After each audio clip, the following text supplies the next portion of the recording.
Hi, everybody. I'm Steve Paikin, and here we go again. A federal election debate among the four leaders of Canada's major political parties. And let's start tonight by introducing them. The leader of the Conservative Party, Stephen Harper. Right beside him, Jack Layton, the leader of the New Democratic Party. The leader of the Liberal Party is Michael Ignatieff, and the leader of the Bloc Québécois is Gilles Duceppe. We have 2 hours together, and we don't want to waste too much of that time going over the rules. Let's just say that the leaders know the rules, they've agreed to follow the rules, and they've agreed that I should enforce the rules, and so I will. Our format calls for a one-on-one debate, followed by a four-man debate on each of 6 questions.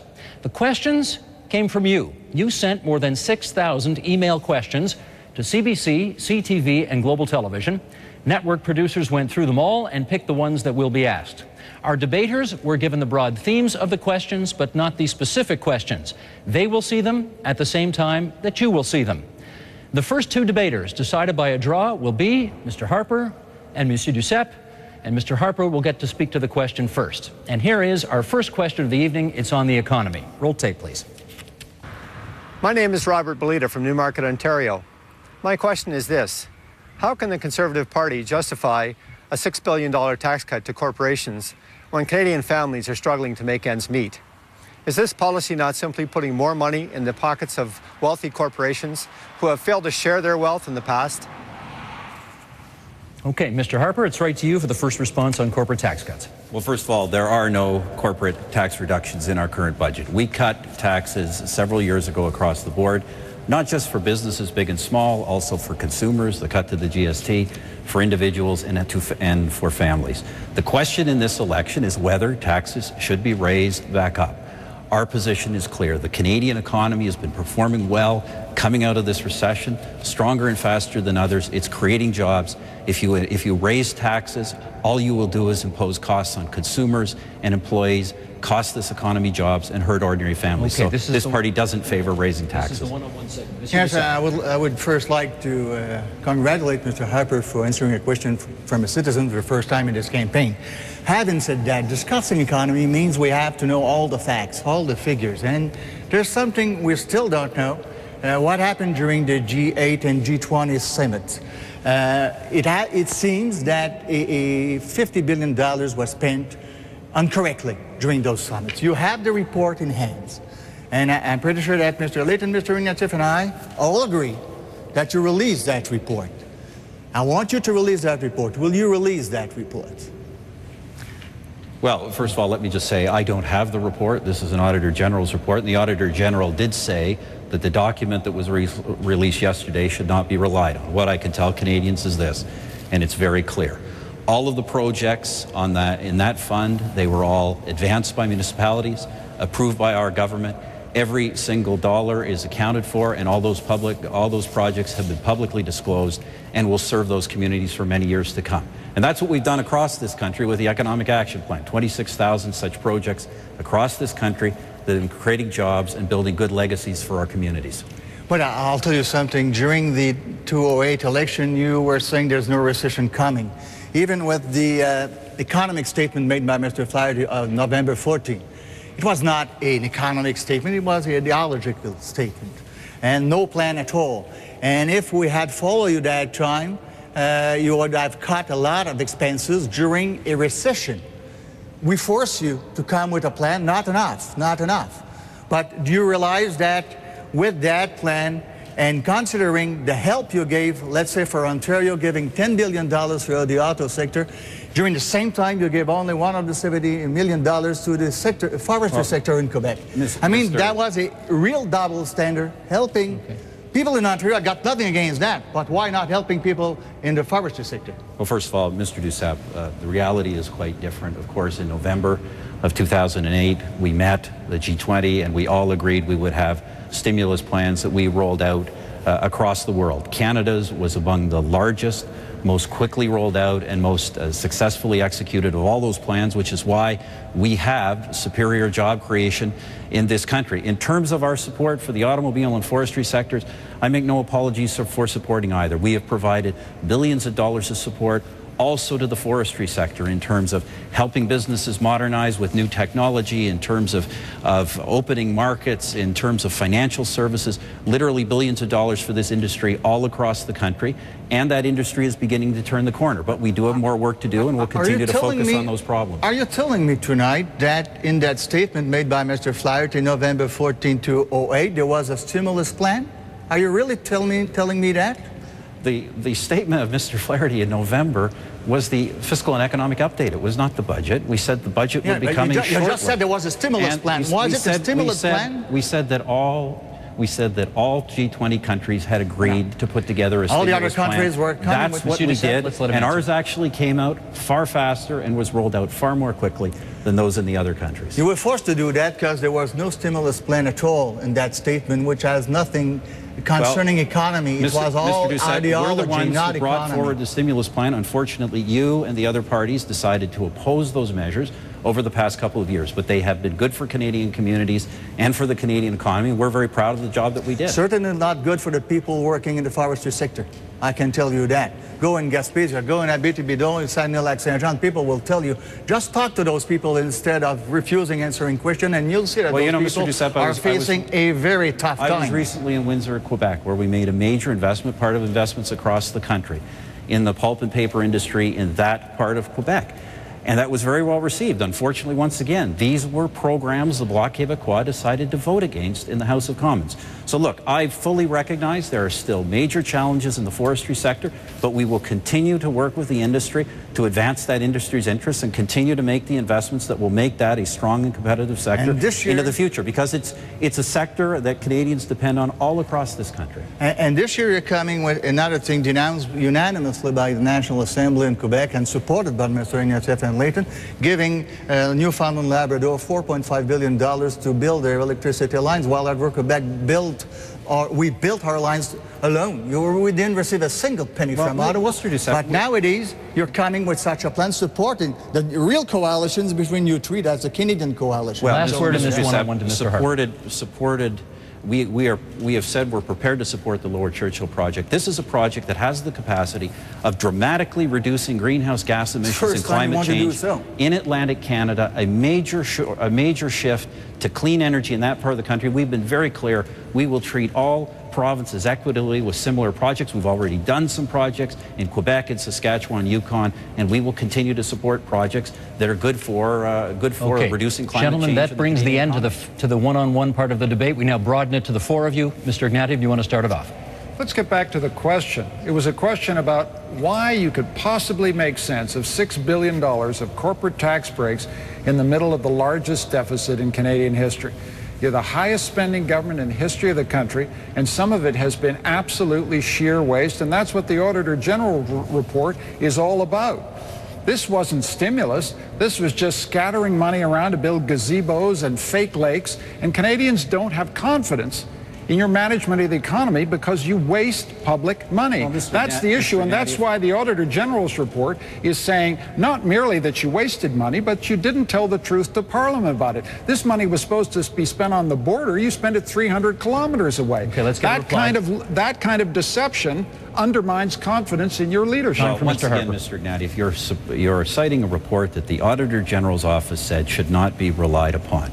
We've been very clear these projects have all been publicly disclosed. They were all supported by the local community, just as the other 26,000 projects we've done across this country. But let's be clear about the issue of taxes. Taxes were reduced in this country 4 years ago. The question is not reducing them now. There are no corporate tax cuts in the next phase of Canada's Economic Action Plan. What is proposed by Mr. Ignatieff and the other parties is to raise taxes on 100,000 Canadian businesses. They will not pay those taxes. They will pass that on to consumers. They will pass that on to employees in further jobs. Jack Mintz, an expert in this area, says that one of the foremost experts in Canada, says that that kind of policy will cost the Canadian economy 200,000 jobs and $40 billion in business investment. We need to hear from Jack Layton. We have a very different record. We need Jack Layton's turn. Robert asked us a very straightforward question. He asked you a question. Why would you be reducing corporate taxes to the biggest, most profitable companies right now when so many people are suffering? Now, you try to claim that there aren't any corporate taxes cuts going on right now. It's simply not true. then you actually know that it's not true. You did get it through with the support of Mr. Ignatieff, who now, by the way, pretends to oppose the things he voted for. You did get it through a couple of years back. But those cuts are still coming, and they're very, very costly. And I'm asking myself, because I'm remembering a Stephen Harper once upon a time, who came here to change Ottawa, was going to stick up for the little guy.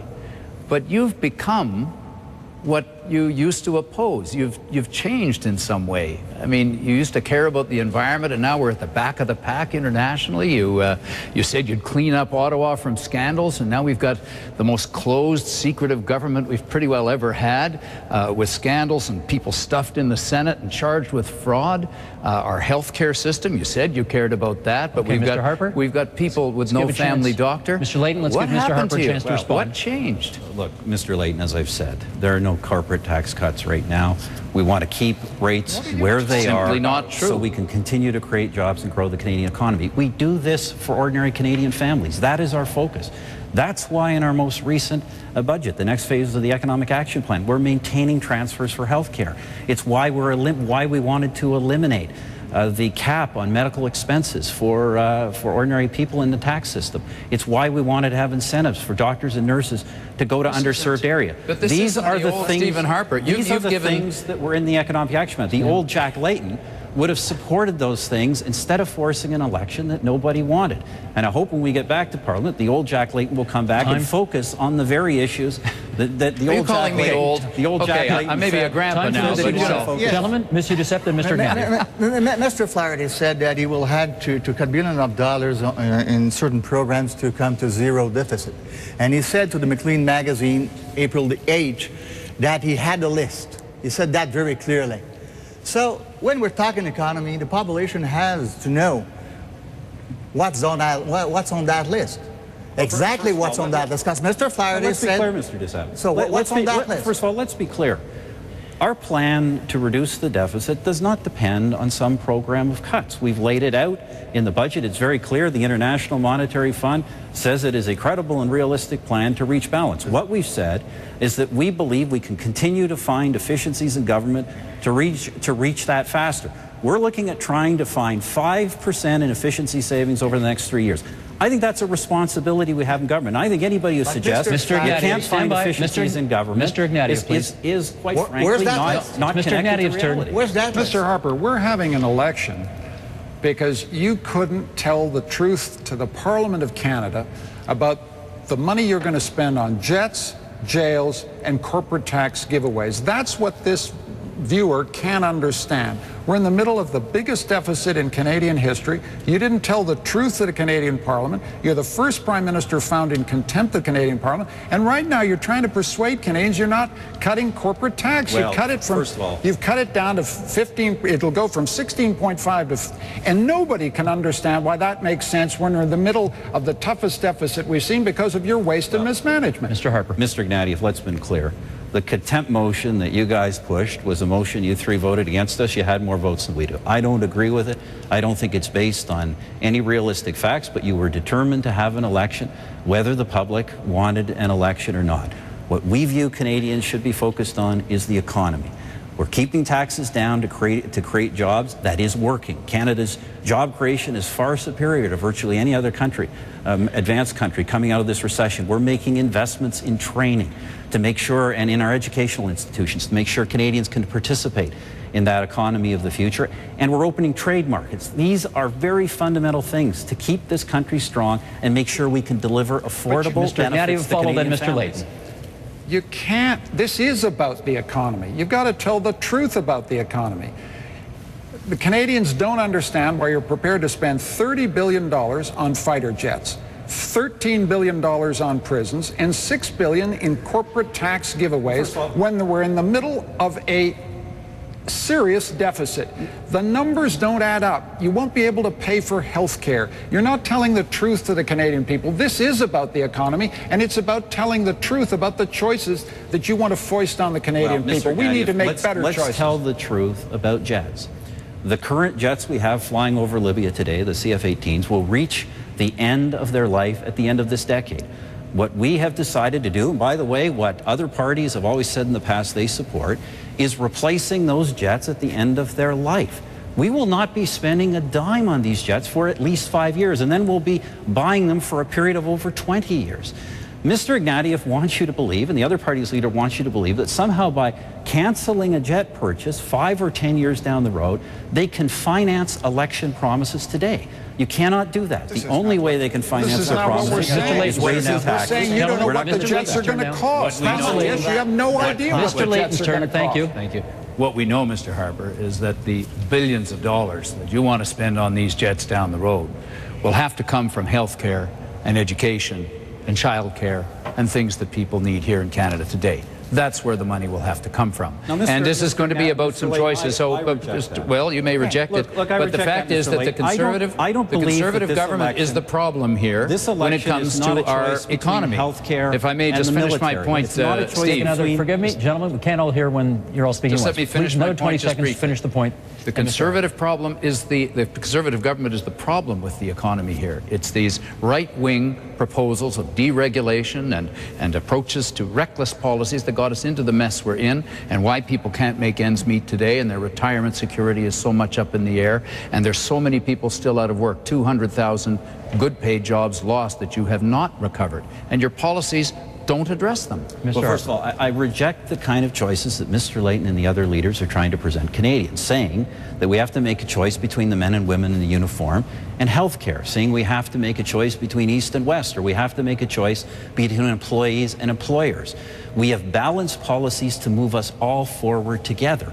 That's why Canada is emerging from a global recession, a recession nobody thinks began in this country, why we're emerging faster and stronger than others. Because we have a balanced approach that makes investments in people when we can afford it by keeping their taxes low. See if we can get a couple more comments in this segment. But the question asked is, how much cost a plane? You said $75 million. Kevin Page said $128 million. Two American experts said $133 million, and the other one $150 million. So could you come with facts, figures, to make the population know what we're going to spend on that and how much and for what? Why don't we have calls for tender on that one? Well, we've been very clear what the budgeted numbers are for these, but the important point to remember, these are 5 to 10 years down the road. Why is the opposition making an issue of this now? Because they need money. They need money today to pay for promises the country cannot afford. And you can't pay for promises today, but aircraft purchase 5 or 10 years from now. Mr. Ignatieff. That's just false, Mr. Harper. If we peg the corporate tax rate at 18%, we can invest in Canadian learning. We can give every single person who wants to attend college, university, a learning passport. That's $1 billion investment in post-secondary education. You spent that in 72 hours at a G8, G20 photo op. That's the kind of choice that this viewer cannot understand. No, it's poor economic management. Mr. Ignatieff, you're not able to invest in healthcare and services and education that matter to people by raising taxes. You do that by growing the economy. That's the way you create tax revenue. 18% is a fully competitive corporate tax rate, and you know it. That's what Canada's doing. And the tax rates we have today have been set not just by this government, but by Liberal and NDP governments across the country, have made sure we have competitive tax rates. We come in and raise those rates now, we'll be sending a very negative signal to investors. As I say, the foremost expert in this matter in this country says this will cost 200,000 jobs at a time when we're creating jobs. It will cost $40 billion of investment at a time when investment is coming into this country. We are not going to go off track for promises that have been made that cannot be afforded. Mr. Harper, rather than a big corporate tax cut to the banks and the oil companies who sock it away in reserves and give it away in $1 million bonuses, what we should do is follow the NDP plan. Our plan says, let's give $4,500 to any company that creates a new job right now. Let's reduce the small business tax rate from 11 to 9%. We should be helping the small businesses. That's what you used to be all about, by the way. And that way, we would create jobs all across this country right now. Out of time for a 20-second response. Let me look at the facts. We have cut rates for businesses big and small. That is why the Canadian Federation of Independent Business, the Canadian Chamber of Commerce, do not support the tax hikes proposals of any of these parties. They supported our small business tax cuts. You better go read your press releases, Mr. Harper. Gentlemen, I'm going to bring the gavel down on that one. That's the end of our first segment, our first question. We now move on to question 2, and this one's about Canada on the world stage. Mr. Ignatieff, you get the first chance to respond to this. Mr. Layton, you're getting the second chance to respond. So this is the one-on-one between the two of you.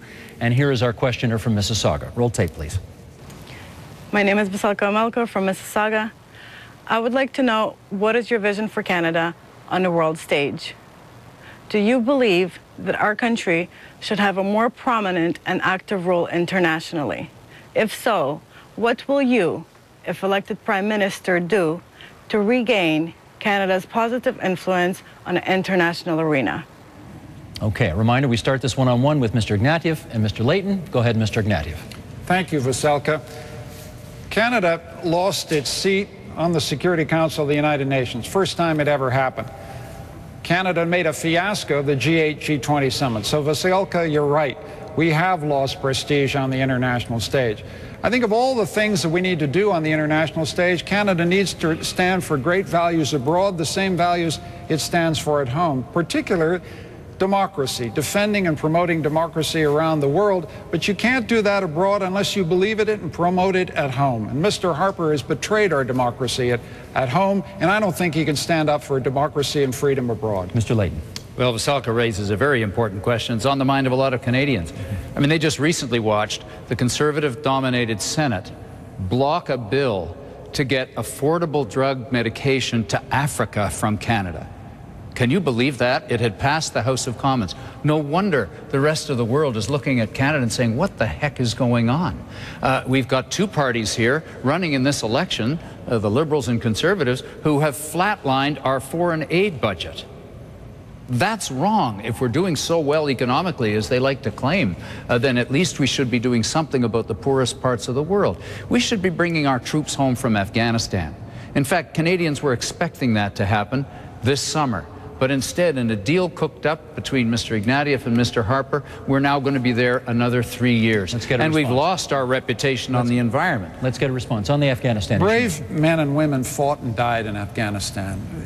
You, Mr. Layton, have said we ought to stay engaged in Afghanistan, but you can't have it both ways. We're going to bring the combat troops home this summer. We fully support that decision. No more combat for Canadian soldiers.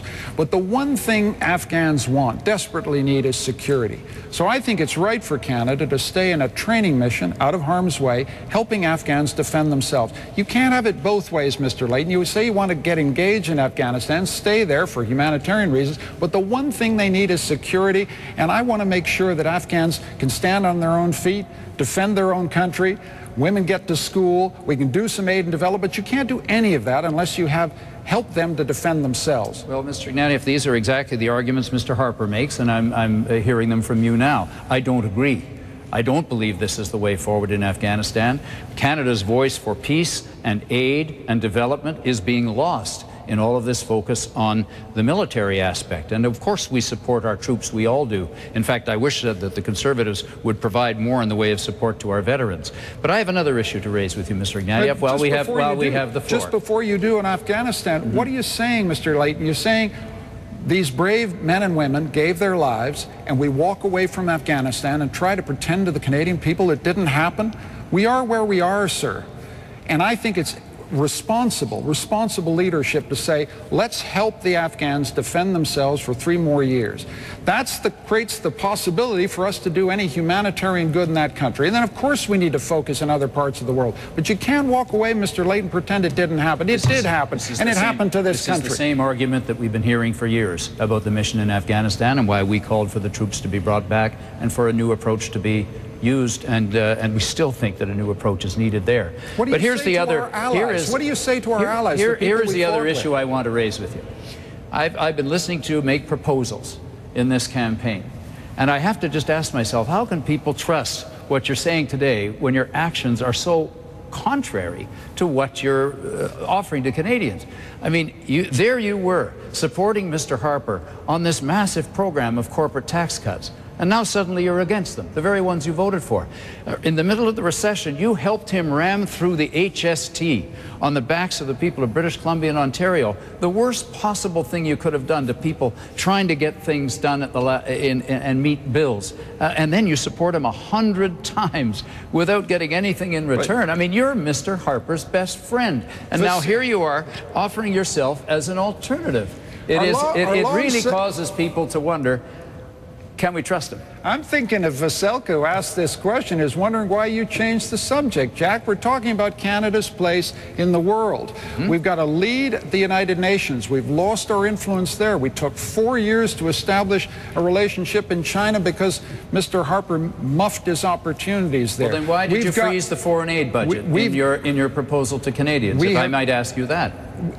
We are going to sustain our international engagement. Mr. Harper walked away from Africa. I want Canada back in Africa, helping to deal with the HIV/AIDS crisis, for example. I want, you know, last Friday, this is the Canada I love. I'm getting on my bus, and a young woman, I said, what are you doing for Easter? She says, I'm going to Kenya to teach school. This is the internationalism a good Liberal government wants to harness and engage. And in fact, if they do 150 hours of service overseas, we'll knock $1,500 off their student debt. That's the kind of vision of Canada in the world that I support. And that's what we should be talking about. Last word in the one-on-one to Mr. Well, Layton. Unfortunately, of course, your party was a part of causing our vision to be in, our reputation to be in such trouble because of our massive increase in greenhouse gas emissions under the administration of your party for 13 years. And of course, we've had 5 more years now from Mr. Harper, where the rest of the world looks at Canada and says, in terms of the climate change crisis,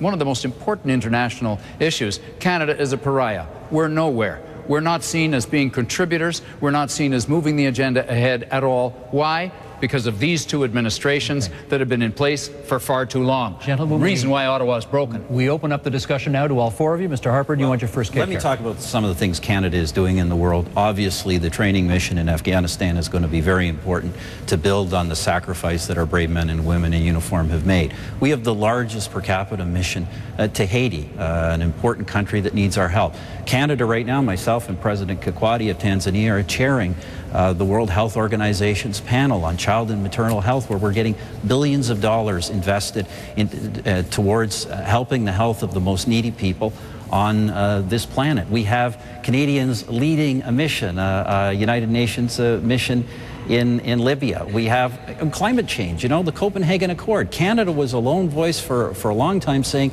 all emitters had to be included in a climate change pact. Now we have one that's moving in that direction. So I think on issue after issue, Canada's engaged, Canada's contributing, and this should not be a matter of partisan debate. All parties should support a strong role for Canada in the world. Monsieur Duceppe. I would say that government foreign policy is a copy of the Bush administration foreign policy.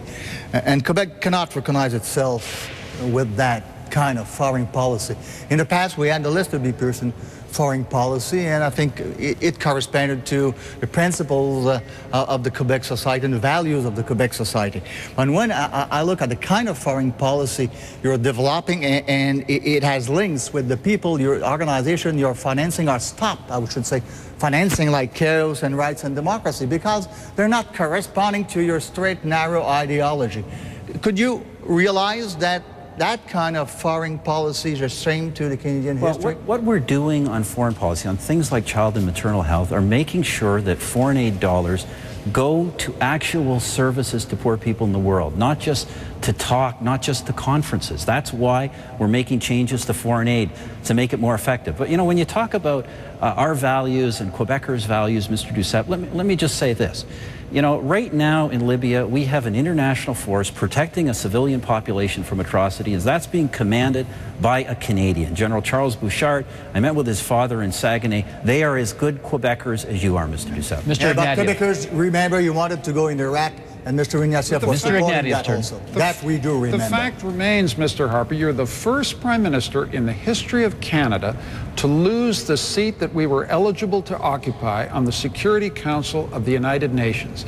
You spent, on the G20 summit, we had an opportunity to lead. You spent $1 billion in 72 hours, and there isn't a person in Canada who can remember a substantive outcome from that summit.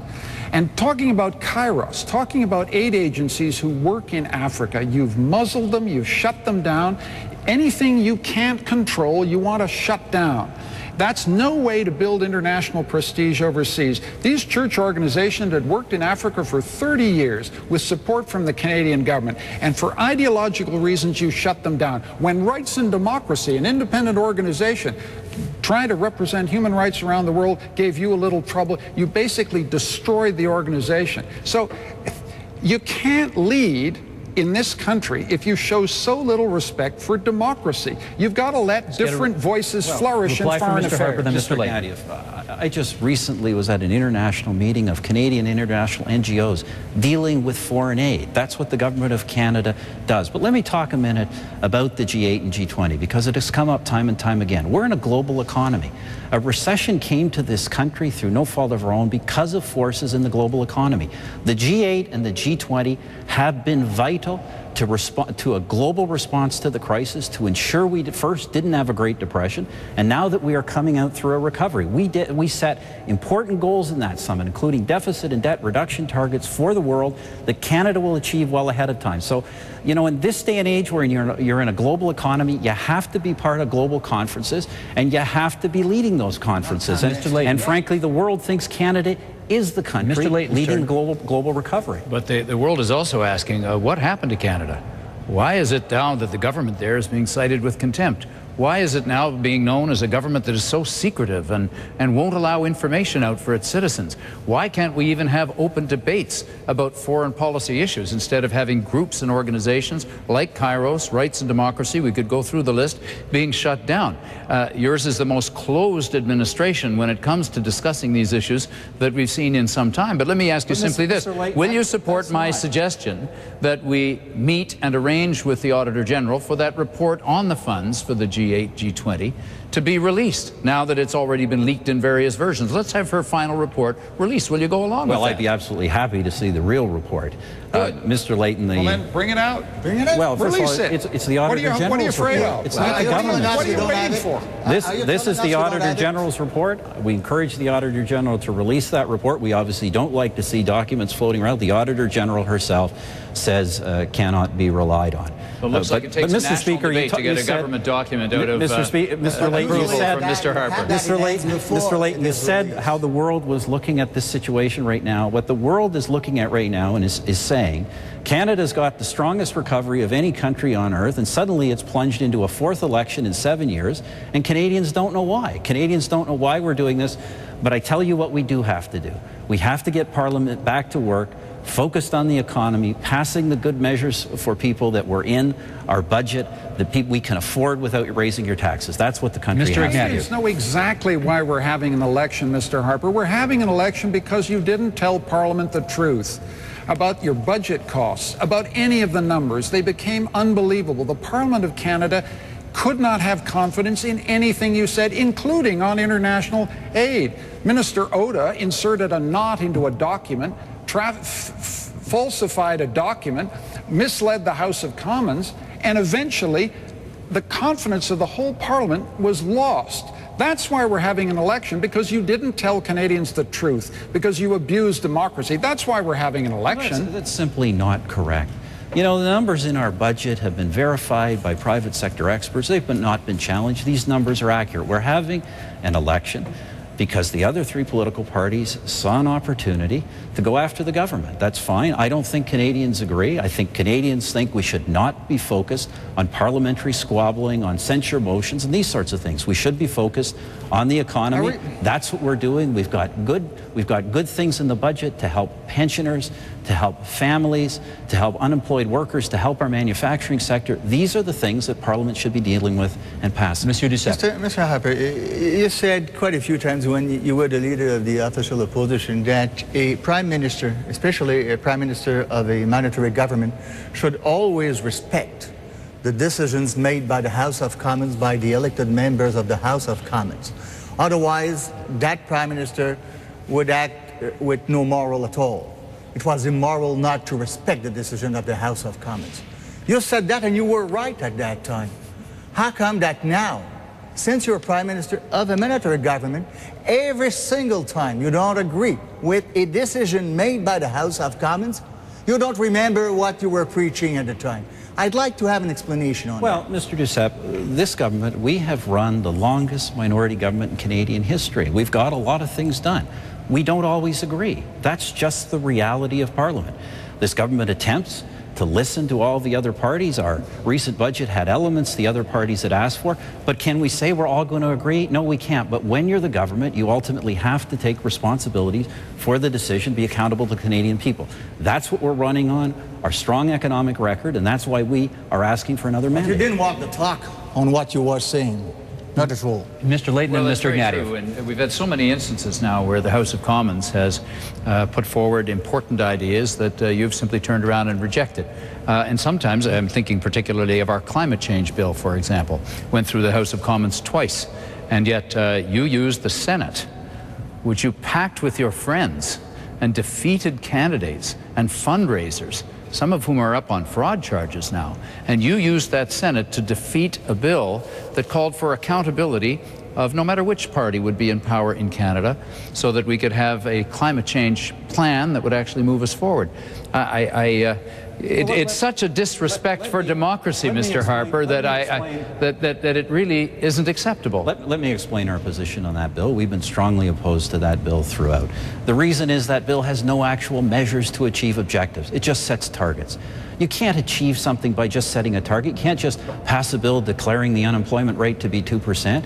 You actually have to have the measures that will achieve that. When it comes to climate change, we're working internationally on the Copenhagen Accord, which now is a framework to include all emitters. That's what we sought. We're working with the Obama administration on a continental approach for our integrated industries. That's something the opposition asked for. And we're continuing through this budget to invest billions of dollars in green energy and energy efficiency. Mr. That's what Canadians wanted us to do. That's what Canadians wanted us to do. You've got to know where you're going if you're ever. You've got to know where you're going if you're ever going to get there. And that's what that bill was all about. And you don't want us to be taking strong action on climate change. I think most Canadians know that. You prefer to subsidize your friends in the big oil companies. Gentlemen, got to be fair with the time. Mr. Ignatieff. The original question was about your vision of Canada in the world. You have failed to win a seat on the Security Council. You achieved nothing at the G8, G20. You shut down every independent organization that's trying to do good in Africa or Asia if it disagrees with your ideology. If we're going to have a foreign policy, it's got to be based on democratic values. Respect for Canadians when they go overseas, respect for what they're trying to do, not trying to muzzle people, shut people down. Let some flowers bloom here. Let democracy breathe. Let it live. If you're going to promote it abroad, as we should, you've got to respect it at home. You're a man who will shut down anything you cannot control. That's the core of your vision of government. And it's inimical. It's hostile to the values of democracy upon which this country is based. Well, Mr. Ignatieff, this is simply not true. Canada is one of the most forceful promoters of freedom, democracy, human rights, the rule of law at home and abroad. When it comes to our foreign aid is delivered largely through private organizations and international partners. That's largely how we do it. We work with other people. The idea that we're shutting them down or muzzling, this is just simply not based on any fact. Canada, as I say right now, the important initiative we have right now on child and maternal health, we've attracted billions of dollars to deal with the health problems of the most vulnerable people on the planet, and we have all other countries, international organizations working with us. That's the kind of thing Canada is really doing in the world. Well, in Parliament, all we have is this kind of mudslinging, accusations, bickering back and forth. We're out there actually making a difference in the world. That's what Canadians expect of us. Gentlemen, you want last 20 seconds on that? Yes. 20 seconds. I look at the Foreign Affairs Department budget in 2008-2009, $6 billion. 2009-2010, $14 billion. What's the explanation? I'm not sure what figures you're quoting, Mr. Duceppe.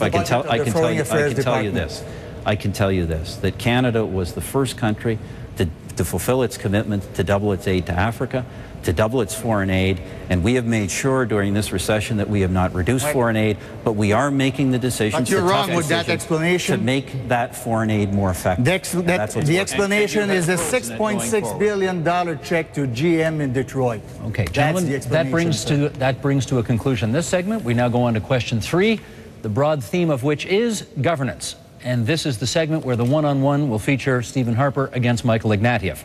Let's go to our question from Newfoundland and Labrador. I'm Sam Diamond from Mount Pearl, Newfoundland and Labrador. It's very likely that whoever wins the next election will have another minority government. How do you plan on working with the other parties to turn a minority parliament into a functioning, trustworthy institution that Canadians can be proud of? Okay, Mr. Harper, you have added first. Well, first of all, I think I've been fairly clear in saying I hope that Canadians do elect a majority government. I think this cycle of election after election, minority after minority, is beginning to put some of the country's interests in serious jeopardy. But we will, of course, continue to do what we've done. We've been elected twice as a minority government. We've tried to work with the other parties. I think if you look at our platform and our programs, they reflect ideas that have come from well outside our party. But obviously, in the end, the government must take responsibility for its decisions and must be accountable to Canadians, and that's what we will continue to do. Mr. Ignatieff. Sam, we're having an election this time because Mr. Harper didn't tell Parliament the truth about any of his economic promises. $30 billion on jets, $13 billion on prisons, $6 billion on unaffordable tax cuts. Parliament, the Speaker of the House of Commons held the government in contempt. This is a Prime Minister who shut down Parliament twice. We need to rebuild our democracy after Mr. Harper. Mr. Harper cannot be trusted with the institutions of our country. It's as simple as that. This is a man who simply will shut down anything he can't control. He shut down Parliament twice. If you're asking me how we rebuild democracy, it means working with other parties, listening to other people's ideas, letting democracy flourish, making sure we listen to Canadians and treat them with respect, instead of replacing this system of continuous, constant control. You two are allowed to have at it now. Yeah, well, I appreciate the opportunity. First of all, everybody should realize the so-called contempt motion Mr. Ignatieff speak of is not a ruling of a court or a ruling of the Speaker. It was simply a case of the other three parties outvoting us. We don't agree with that. We don't agree with that is what Parliament should be focused on. Parliament had before it a budget that contained the next phase of Canada's economic action plan that outlined important benefits for Canadian seniors, for workers, for entrepreneurs, for industry. That budget was well received across the political spectrum, not just by the Canadian Federation of Independent Business, the Federation of Canadian Municipalities, even the Canadian Labour Congress. That's what Parliament should be working on. It is unfortunate we're at that stage, but that's where we're at today. And if we have a minority government, my fear is we will go through a fifth election and a sixth election. I think at some point Canadians have to make a decision. We believe we're on the right track. We're asking Canadians for a clear majority so we can get on with the nation's business and focus on the economy. But Mr. Harper, you haven't earned a majority. Majorities are things you earn when you earn the trust of the Canadian people. And you haven't earned the trust of the Canadian people because you don't trust the Canadian people. Why, just 2 weeks ago at a meeting in London, you threw somebody out of your meetings because you didn't like what was on their Facebook page. There was a veteran who wanted to get into one of your meetings and you tossed them out because you thought, oh my God, he might ask me a difficult question. I mean, this isn't strong leadership, Mr. Harper. This is weak leadership. What are you afraid of? Why are you afraid of the Canadian people? We need a leader here who respects Canadian people, renews Canadian democracy, answers tough questions when he's put to it by the Canadian people. What are you afraid of? Why are you displaying this kind of persistent process of controlling what you can't shut down? That I've gone across this country, not just during campaigns, to meet regularly with Canadians from all walks of life. That's one of the reasons, as a minority government, we've been able to stay in office, because we stayed connected with Canadians, with their real challenges and their real needs. And, I don't think this kind of political bickering, personal attacks back and forth, is frankly going to do anything for Canadians. What we need to do is lay out where we're going to take the economy. That's what this government's done. We're on the right track. Let's move forward. And in terms of trust, I trust the Canadian people. They've elected us twice. If they don't elect us, I will accept that judgment. But we trust the Canadian people's judgment. We ask them to take a look at all the platforms of the party and ask themselves, are these things really affordable? And do we want to stay on a low-tax economic track or go on to a high-tax one? Mr. Ignatieff. You trust the Canadian people so little that when you didn't like something on some young person's Facebook, you toss them out of their meeting. When a veteran wants to ask you a tough question, you make sure he doesn't get into the hole. What kind of respect is that? You've got to walk the walk here, Mr. Harper, and you haven't. You've shut down Parliament twice. You've been found in contempt of Parliament by the Speaker of the House of Commons twice. You keep talking about Parliament as if it's this little debating society that's a pesky interference in your rule of the country. It's not. It's the Parliament of the people of Canada, and they found you in contempt. And you're the first Prime Minister in the history of Canada for that to happen to. and So Mr. you Ignatieff, explain that to the Mr. Canadian Ignatieff, people, will you? That's why we're having an election. And Canadians will make a judgment as to whether that action by your three parties was valid, or whether what we should have been doing was focusing on the economy. Fact of the matter is this, as I say, this government has held more consultations with Canadians all across the country than any other government in history. That's how we stay connected to Canadians. We listen to Canadians. We also listen to Parliament. Parliament is where we got our mandate because we won the most seats in a national election, and obviously it's up to Canadians to decide whether to renew that mandate. Last word in the one-on-one to Mr. Ignatieff. You don't listen to Parliament. You didn't tell Parliament the truth. For 6 months, we asked, where are the numbers to justify your budget choices? It doesn't get more basic than that. That's what they put us in Parliament to do, to hold you to account. You stiffed Parliament, Mr. Harper, and that's why your government lost confidence. That's why we're having an election. And it's time you showed some respect for the basic institutions of the country. Well, Mr. Ignatieff, the contrary is the fact. We gave all that information to Parliament. Nonsense. We gave it all. And then what Parliament demanded was more documents because they said the information wasn't correct. So then we gave more documents which verified the information we have. If you know, I understand Parliament's at a stage where the opposition's not willing to take yes for an answer. That's why we're in an election campaign. What matters to people now is not the bickering that goes on in Parliament. It's our ability to focus on what matters to them. And what matters to them is the economy. We've got important, affordable measures. I've got to jump in here. Make sure we stay on time. I gave you first word in the one-on-one. You've got to get the last word in the one-on-one. Then Mr. Layton.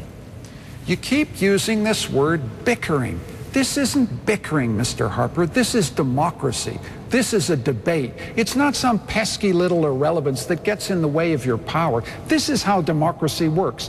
I ask questions. I hold you accountable. It isn't bickering. This is what democracy is about. It's about time you respected it. Jack Layton. Well, I think people are seeing an example of what's broken in Ottawa here. Pretty plain for all to see. But the question from Sam, I think, was a very valid question. He said, can parties work together on our behalf? I'll bet every Canadian thinks that we ought to be working together on their behalf.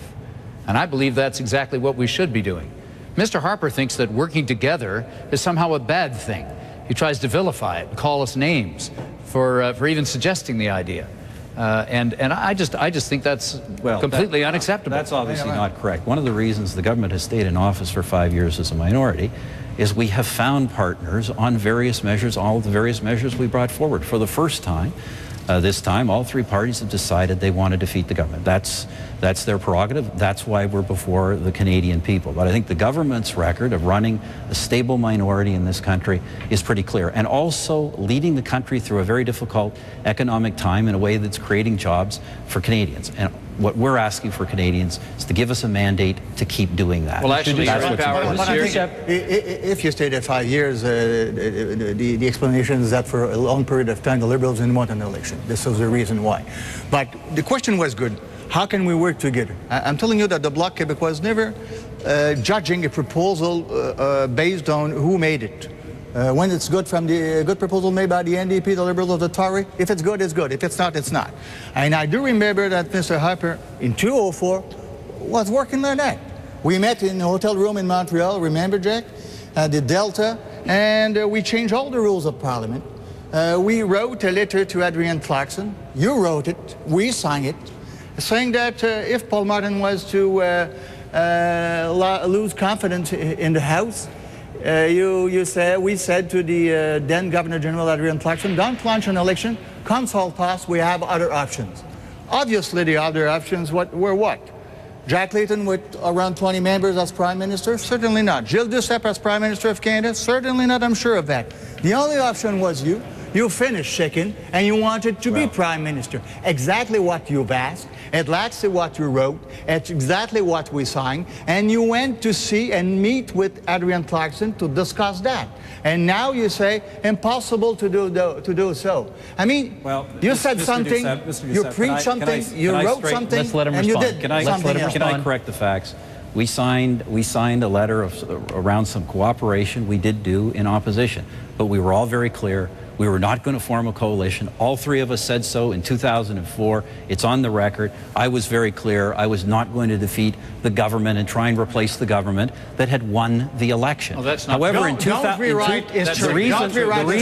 reason Mr. Duceppe and Mr. Layton are changing their stories now is because We're later, not changing. We're in reading the 2008, letter, sir. they tried to put in power the Liberal Party, which had lost the election. That's not how democracy is supposed to work in this country. Mr. Duceppe, I can understand why. You should I can read understand why you would like a scenario where you can be the one who picks the government of Canada. But frankly, your party is exactly dedicated what you were to the asking me in breakup 2004, of this country. I will not accept that kind of mandate from you. This party will never accept that kind of mandate from you. So you can go seek it from Mr. Ignatieff and Mr. Layton. But I will never put the government of Canada beholden to a party. This is just not true. Mr. Duceppe, we've got to get the other two in. Mr. Layton and Mr. Ignatieff. I was in those meetings, and you were ready to become the Prime Minister with the support of Mr. Duceppe and myself. I walked out because I wasn't ready to make you Prime Minister. Let's be crystal clear. That's not what you said at the time, Mr. That is Duceppe. You're precisely changing what we your said story at the now. time. You're Not changing at all. your story. Not at all. I mean, I'm the only one who say we did that, and I still say that we did so. I don't change my mind. Jack, you signed the letter as well as me and as well as Mr. Harper. And when you're saying there was other option than an election... At the time, Mr. Duceppe, you said there was no possibility of a coalition between our three parties. You were clear about that publicly. I'm not talking about coalition. I'm talking about the fact that the one who finished second could become the Prime Minister. Exactly what you signed. That was the option, sir. I never signed any such declaration. I don't believe that. We have a tradition in this country. The party that finishes first forms the government. If we don't do that, we will have the third and fourth parties. We've got to be fair with the time here. We've got to be fair with the time. Mr. Ignatieff, please. Three leaders seem to have a problem with the coalition. I don't. I've made it clear the alternative to a Harper government is a Liberal government composed of Liberal members of Parliament bringing in a budget based on the Liberal platform that we'll be running for. They've got a problem with the coalition. Coalition's out for me. Let's be clear. Well, Mr. Ignatieff, there you go, saying that the only alternative to Canadians is your party. That's the kind of arrogant self-aggrandizement that we're so used to from the Liberals. Oh. And really, it's the least attractive aspect of your party. Fact is that Canadians, here in Canada, Canadians decide who's going to be the Prime Minister.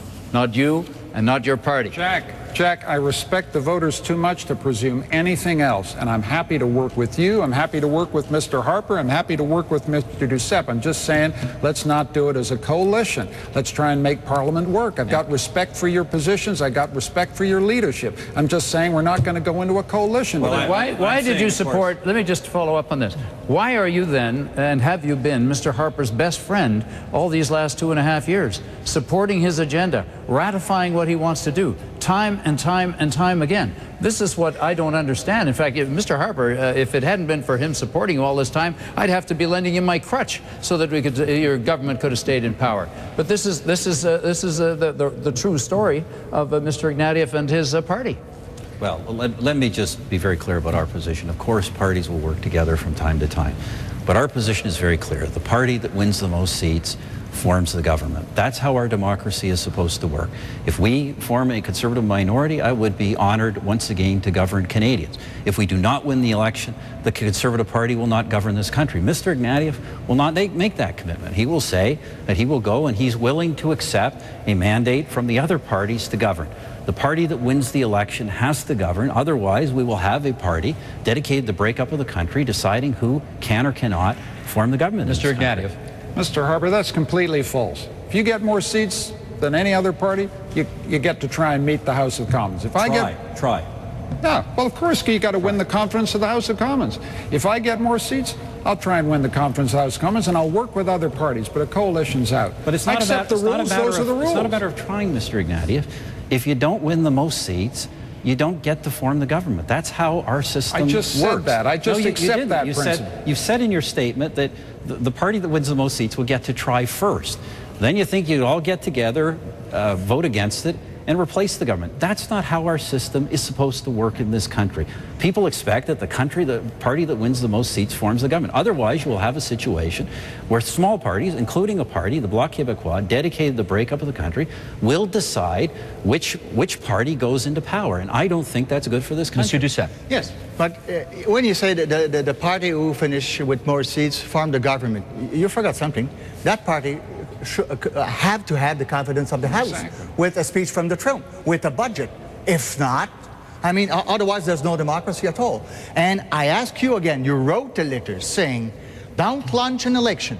There's other option than an election if Paul Martin was to lose confidence. What were those options? Well, obviously, another prime minister said there's no other option than that. I was very clear. The Conservative Party was not going to try and form government when it had lost the election. That simply doesn't make any sense. We seek to get a mandate from the Canadian people. We didn't get it in 2004. We got it in 2006, and we got it in 2008. And I hope we'll have it again. And I hope this time, I'm being quite frank, I hope it is a majority, because otherwise, you look at the debate we're having today, you can see we will be into a fifth election in no time at all. And I'm worried that, quite frankly, this country at some point, we're going to lose our focus on the economy, start raising taxes, start doing things that are not good for the long-run interests of the country just because of the short-run politics of a minority party. That's what Mr. Harper's saying here. He's ready to accept that were he to get a majority, and I'm doing everything I can to stop it, because I'd like to lead this country, despite what Mr. Ignatieff says. But he could possibly do it with significantly less than 50% of Canadians supporting him. That's undemocratic.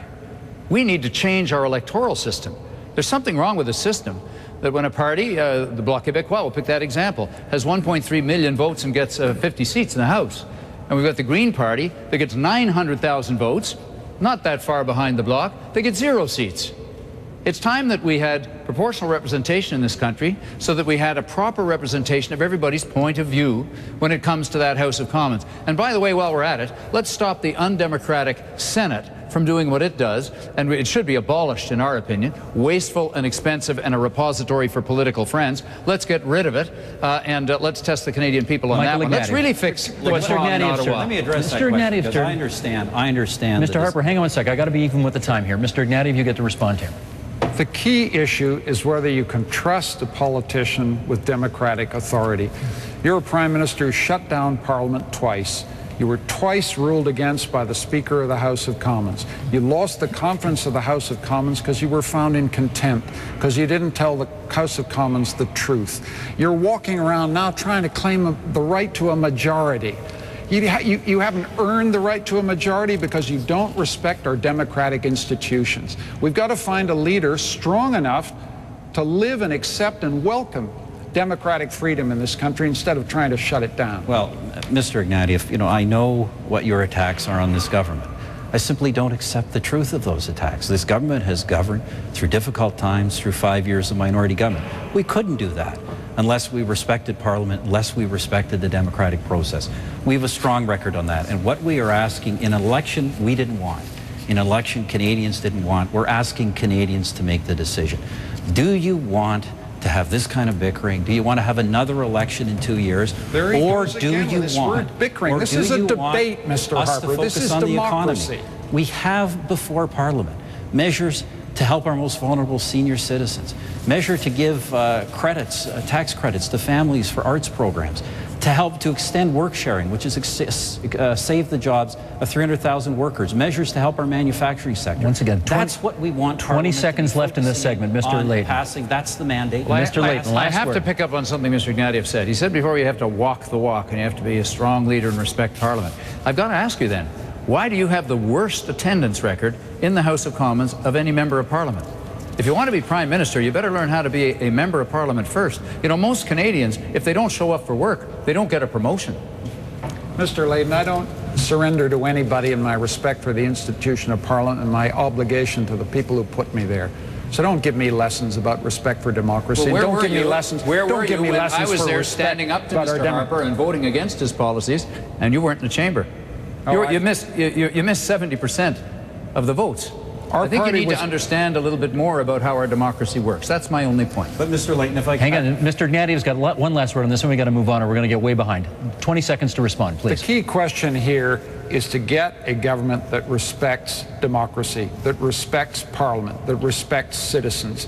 You haven't earned a majority. You haven't even earned a minority. The question is, who's going to replace you, Mr. Harper? It's going to be, in my view, I'm seeking the support for a Liberal government enacting Liberal policies. Okay, that's it. That's it. Gentlemen, I got to move on. Question 4 is about immigration and multiculturalism. Monsieur Duceppe, you have a one-on-one with Mr. Layton in this segment. Monsieur Duceppe gets the first response, and we go here to Montreal for the next tape. Go ahead, please. Hi, my name is Jade Calvert. I'm a student here in Montreal at McGill University.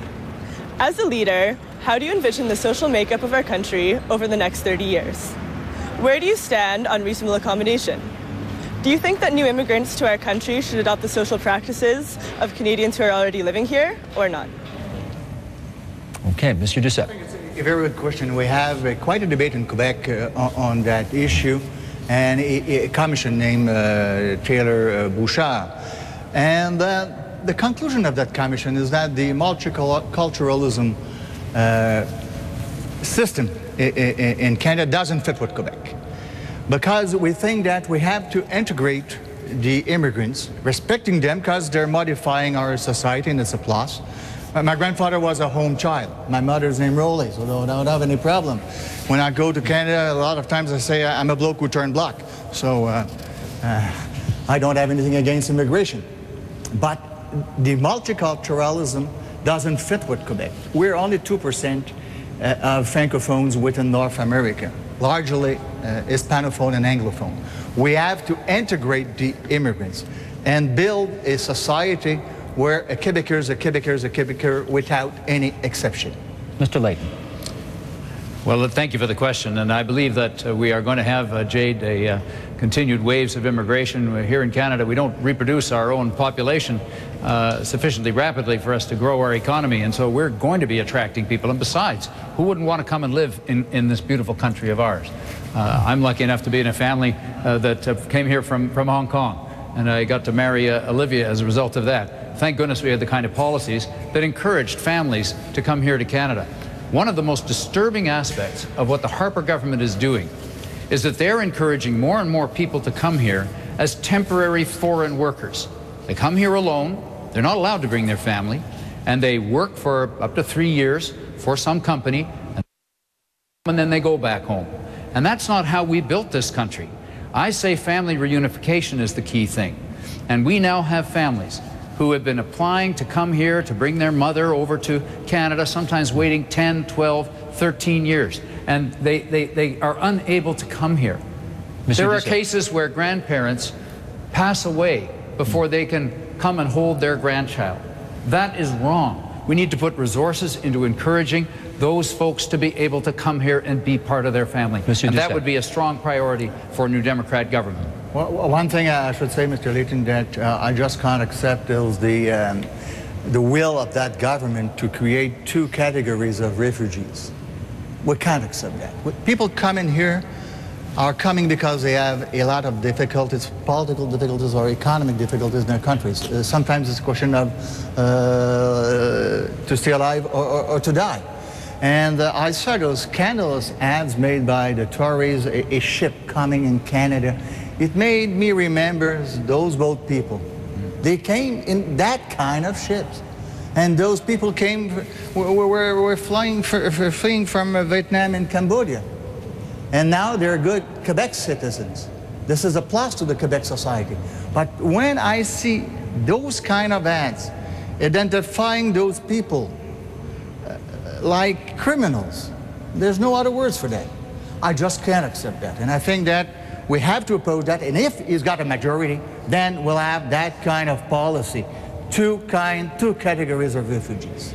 I believe that we will find, if Mr. Harper hopefully won't have power after the next election, because I've seen these policies develop over the last number of years, and what we're seeing is more and more of this focus on the immigrant as some kind of an economic unit, so that we can squeeze as much out as we can. We don't give them the professional certification. They end up coming here. They're brought here with the inducement that perhaps with their professional credentials, training as doctors and professionals of all kinds, that perhaps they'd be able to find that kind of work here. And they come here and the door is slammed in their face. And New Democrats have been pushing hard for measures to be taken. And one of the most important measures is to create an opportunity for one of those well-trained workers to work in a mentorship context with some Canadian worker and professional who's already working in that area, so that they can get that Canadian experience. And that's got to be one of the top priorities. And by the way, that would also make sure that we would have a lot more doctors and medical professionals very quickly available to the 5 million Canadians that don't have medical care right now from a family doctor. Mr. Layton, since you recognize that Quebec is a nation, then I ask you, will you then give Quebec full power over immigration and also the right to have its own policy concerning integration of the immigrants? Since the Bouchard-Taylor Commission was very clear, multiculturalism doesn't fit with Quebec's interest and Quebec's future. Would you agree that Quebec should have the right to determine its own policy and have full power over immigration, well, since course, we're a nation? Of course, Quebec right now has very extensive control over its own immigration, and that's important because if we talk about Quebec, I was born and raised in Quebec, and here is a wonderful part of our country where the French language is the language of work, and it's the language of culture. Not everywhere, you know that. No, well, and that's why the NDP put forward legislation so that could happen. So you would agree that Bill 101 applied to all workers in Quebec? And we have Bill 101 applied to all workers. And we have proposed that in the House for all federally regulated. So Bill 101. Thomas Mulcair, yes, has made exactly that proposal. But I want to hear you. Do you agree that Bill 101 should apply to all economic sectors in Quebec? Well, and we're taking action on precisely that, so Mr. Doucette. You're proposing that Bill 101 will apply? We have said that those kind of that kind of framework should apply, for example, to workers in federally regulated industries. I'm not talking about that kind of framework. I'm talking very precisely about Bill 101. Should it apply to all economic sectors? Because it doesn't apply to telecommunication, transportation, and the banks. Mr. Doucette, you know that we have put legislation before the House of Commons to do exactly what you've asked. No. Yes, it does. No. Yes, it does. Gentlemen, if I may, let me jump in here. Who's going to rule that? That's the 6 minutes for the one-on-one. That way we can preserve the French language in Quebec, which is very, very important. Okay, we broadened it out to all four leaders now. Mr. Ignatieff, then Mr. Harper. I want to get back to Jade's very important question. My dad came to Canada as an immigrant from Russia, and they arrived in Quebec.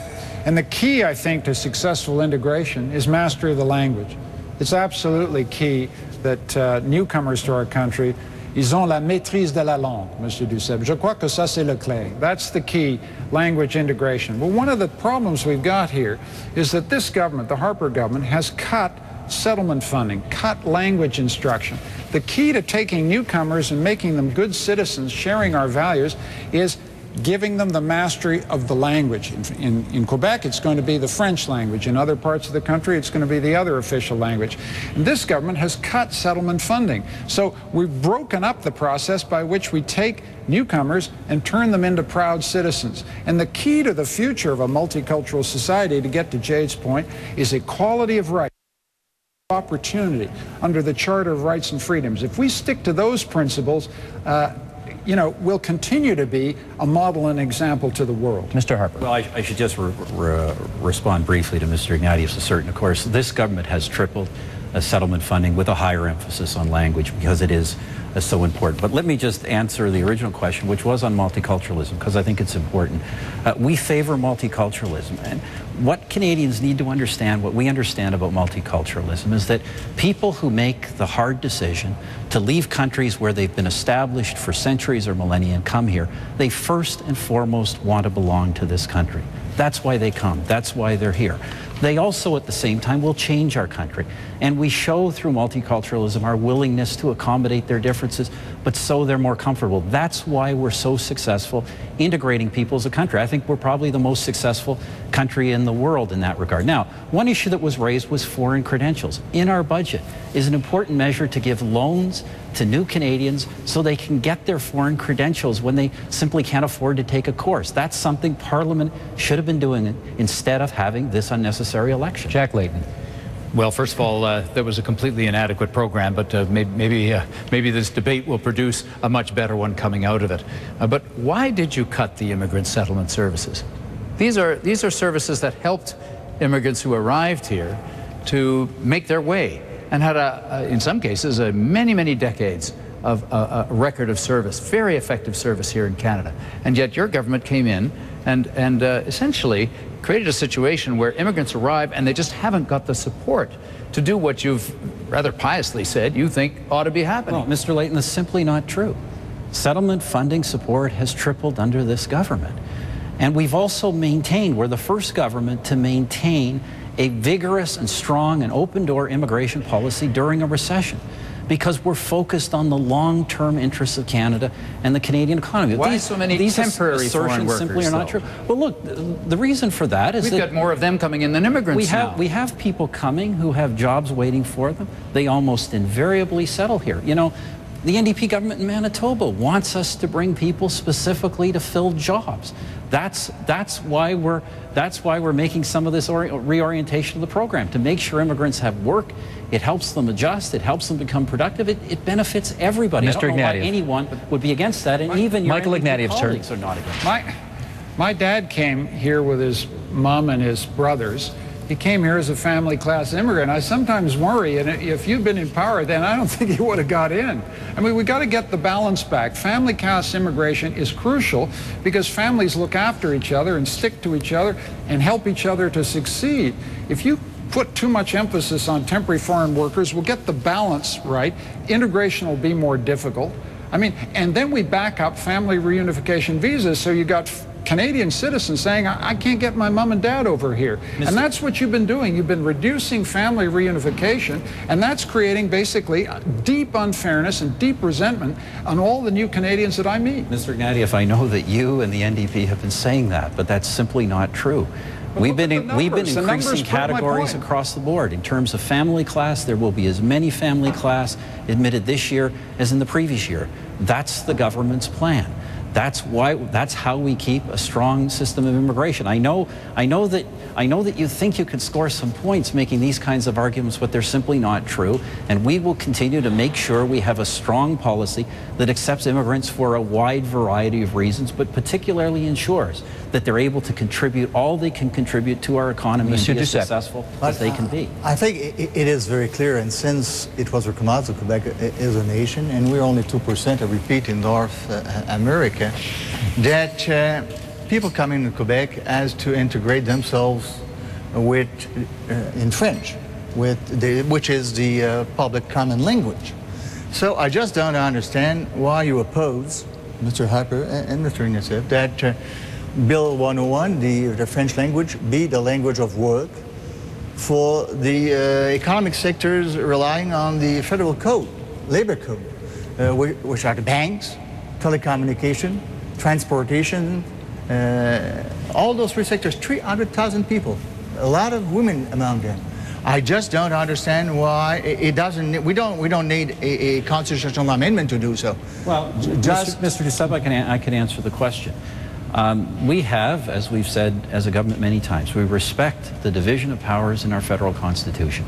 It gives the federal government some powers over the labor area, gives the Quebec government other powers over the labor area. We have important constitutional responsibilities to the two national languages of this country, and in our area of jurisdiction, we respect that. We don't interfere with Quebec's jurisdiction over Bill 101. But let me just also question what you keep saying, that somehow multiculturalism is incompatible with being a Quebecer. You know, there's lots of people in this country who speak English who don't come from an English or a British background. One can retain their culture and their cultural identity and still integrate into the mainstream language of the community, which is French in Quebec and English in most of the rest of the country. And that's what we do, and that's why we support these policies. Yes, but what we're saying on that, we had a commission working on that, and it's not because we don't want those people to enrich our culture. Obviously, we want that, but we don't want to create ghettos. And you think when you're coming in Quebec, you have to integrate to the Quebec society. And the model of multiculturalism is in bankruptcy in Great Britain, as an example, and it is contested in a lot of places. That doesn't mean that you don't want the immigrants to come and to bring their own values and part of their culture. But you have to reply here. Gentlemen, quick reply here, then the other two. Creating ghettos. It is the most successful integration policy in the world. It helps Canadians retain their culture while being part of the broader community. That's what we're so proud of. I know the Bloc Québécois wants to break up the country, and you don't think New Canadians are going to support that objective. That's fine. No, but this is not the case at all. Gentlemen, this is not the case at all. Mr. Layton, please. Yes. Jack Layton's turn, please. Well, I have to come back to the issue that's on the minds of most of the families that we're talking about here, which is how they can bring their family members to join them here. And how can we regard it as somehow acceptable that a family has to wait for 10 years for their mother or father to come and join them? I mean, that is just so wrong. I think of Olivia's mother, who lives with us, has lived with us for 20 years. Thank goodness she wasn't applying to come here now, because she might never have got to see my granddaughter. That's just simply wrong, and it's tearing families apart. Why don't we make a commitment, all of the parties together, to say that that's going to get fixed, and we're going to make sure that every family member that wants to be here as part of a loving family and building this country through that kind of love and community building, that we're going to make that a top priority. I tell you, the New Democrats will do that. Well, first of all, Mr. Layton, when we took government, it's well known that there were backlogs of hundreds of thousands of files in every single category of immigration. We've been working to bring those down. We're admitting record numbers of people. That's what we're going to continue to do. The fact of the matter will be there will always be far more people willing to come to Canada than we can admit in any year. But we're going to keep making sure we admit as many as we can because our economy needs it, our society needs it, and we're all better off for it. And that applies just as strongly to family class as any other class. I want to get to something back to the original question that Jade asked, which is about multiculturalism and how we see the future of our country as a multicultural society.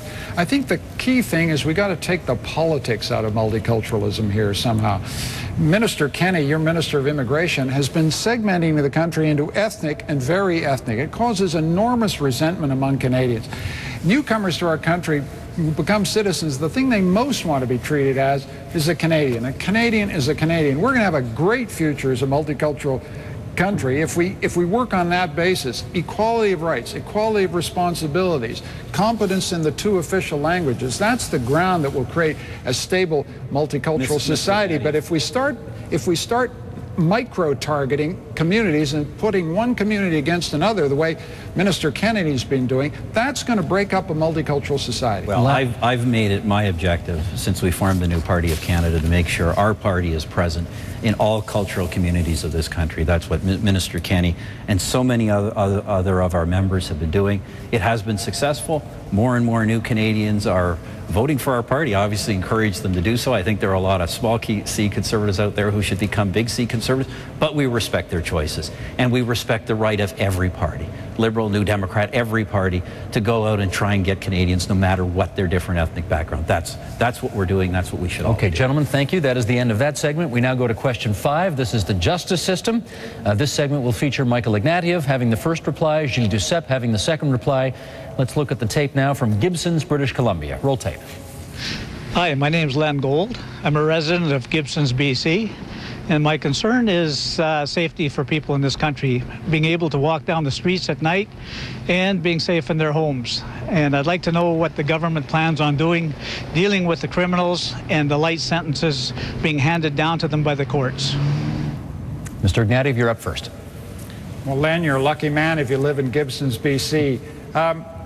First of all, here's what we shouldn't do. We shouldn't import failed criminal justice policies from the United States. Mega prisons, mandatory minimums have failed in the United States. This is Canada. We have to have a criminal justice policy that's right for Canada. One of the things, if we're going to be tough on crime, we got to be tough on guns.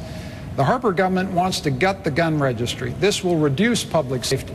We need to invest in crime prevention. In the Lower Mainland, gang violence is a huge problem, and that may be what our friend from British Columbia is worried about. We have to give the police the tools to get tough on these drug-related gangs and lock them up where we need to. But the key thing here is we've got to learn from the failures of American criminal justice policy and get tough on guns, invest in crime prevention, and provide better victim services. That's being smart on crime, and that would be our approach. Monsieur Duceppe. Yes, I think that this government made a lot of demagoguery on the question of being tough on crime. They're saying they're tough on crime, but Mr. Harper is very soft on crime in his own office. I would say that when we look at the criminal rate, it is declining. The American model imported in Canada would be an important area. We just can't accept that. And it seems their philosophy is more guns and big prisons. And I think this is a very dangerous social cocktail. We have, on the other hand, to be responsible. And when I look at what the Bloc did in the past with the anti-gang law, the early release was up at 1/6 of the sentence, and he refused that twice. This is why Vincent Lacroix went out of prison.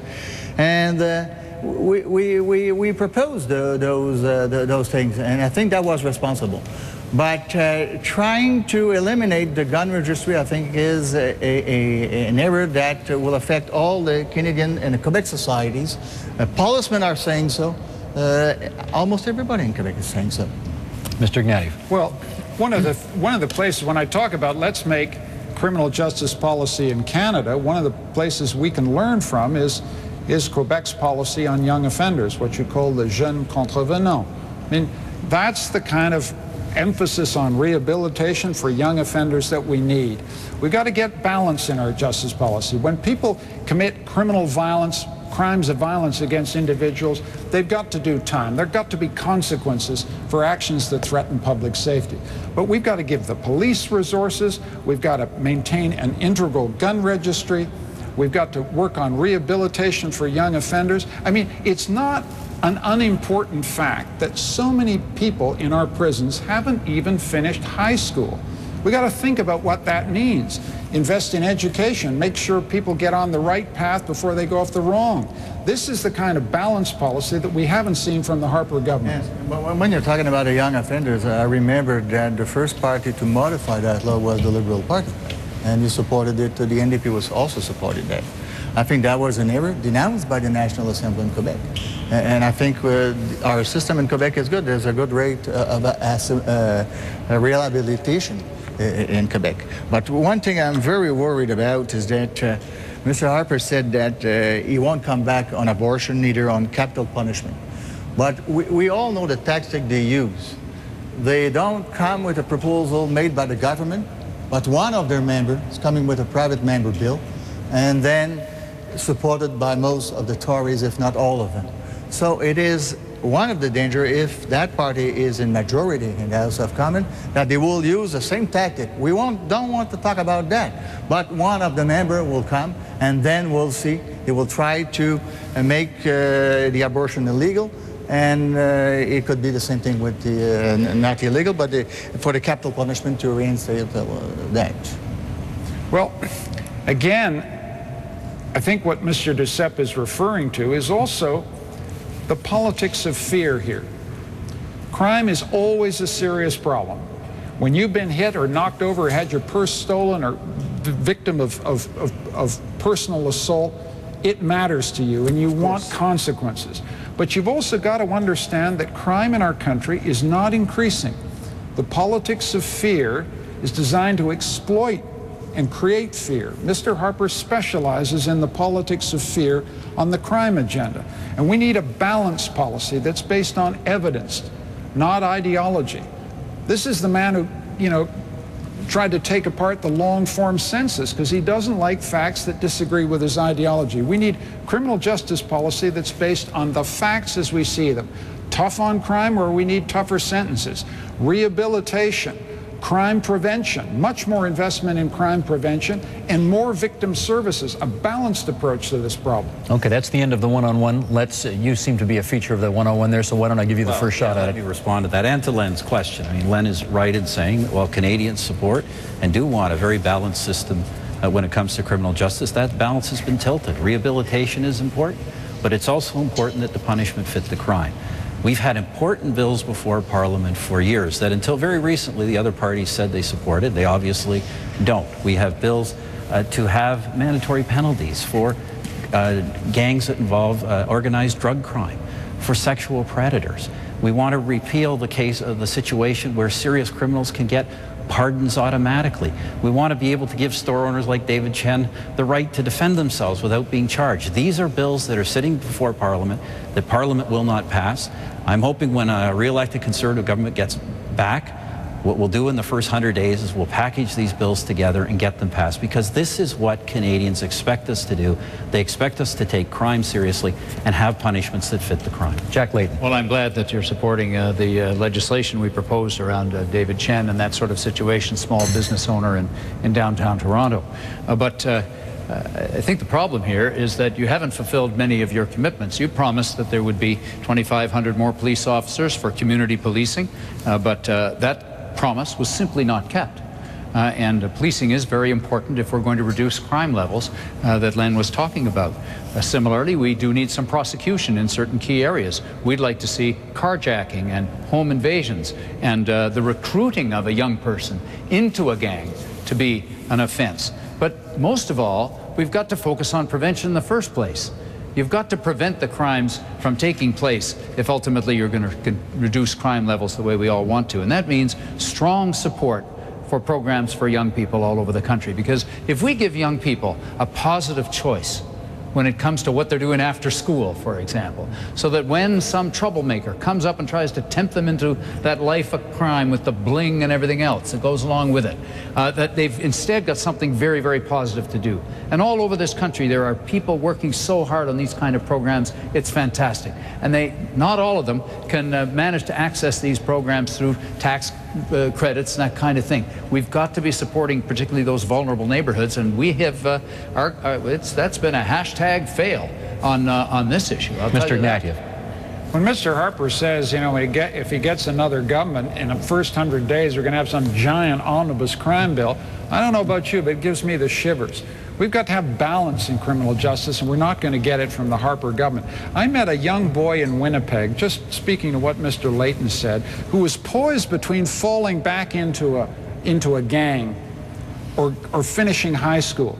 That's the critical pivot moment in crime prevention strategy. If you can get that kid through high school with incentives so that if he gets a learning passport so he can go to college or university, you may save him from falling back into a gang. If we're serious about crime, we got to think about that young person and get the pivot right so he makes the right choice instead of the wrong choice. You can lock people up forever in prisons, but I worked in prison when I was a young graduate student. I worked with lifers. I'm utterly unsentimental about criminals. But the one thing I know about prison is prison makes almost everybody worse who's in there. And that's what we've learned from the United States. You keep building mega prisons, you keep slapping people in there forever in the slammer with mandatory minimums, you're going to end up with more crime problems, not less. We got to get a joined up adult strategy based on real evidence, and that's what we haven't had from the Harper government. Mr. Harper. Well, we're making investments in youth crime prevention programs. In fact, there were renewal of those very programs in the budget we just tabled before Parliament, and yet all the opposition parties decided to combine and force an unnecessary election instead. I hope we get re-elected. We're able to pass those important initiatives because they have been effective programs, but none of that relieves us of our responsibility to make sure that punishment fits the crime. As Len says, that is simply not the case in too many instances in government today. We've put forward measures before Parliament to deal with those. Canadians have long said we want those passed. We will make sure they do get passed. Monsieur Doucette. The problem with your attitude is instead of debating and having experts coming to the committees explaining their point of view and taking the time to change things, some of the things have to be changed. But you're trying to put everything in the same bill. Just like the sixth of the sentence, that could have been done a lot before. You were refusing just for political reason, not to give us the credit of having proposing it. I think this is not the attitude, how to work and face those huge challenges of living and having in a society and having the liberty and at the same time justice. and at the same time punishing those who deserve to be punished and respecting those who are the victims. And you mixed everything with a philosophy, it's your way or no way. That's the problem. You're not consulting people, you don't want to debate those things.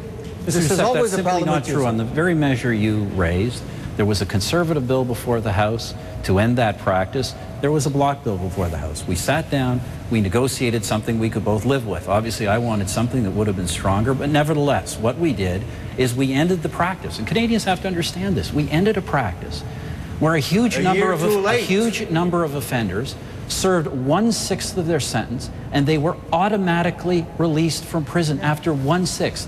And yet the Liberals and NDP oppose that legislation. This is the kind of lack of balance in our system that we have to correct. But Mr. Harper, when people Jack receive Layton's sentences, turn. Jack Layton, please. Jack Layton. I mean, first, I just have to say, I don't know why we need so many more prisons when the crooks seem so happy in the Senate. But there are some very important issues that we haven't yet talked about here. First of all, violence against women. This requires specific and direct attention by the Parliament of Canada.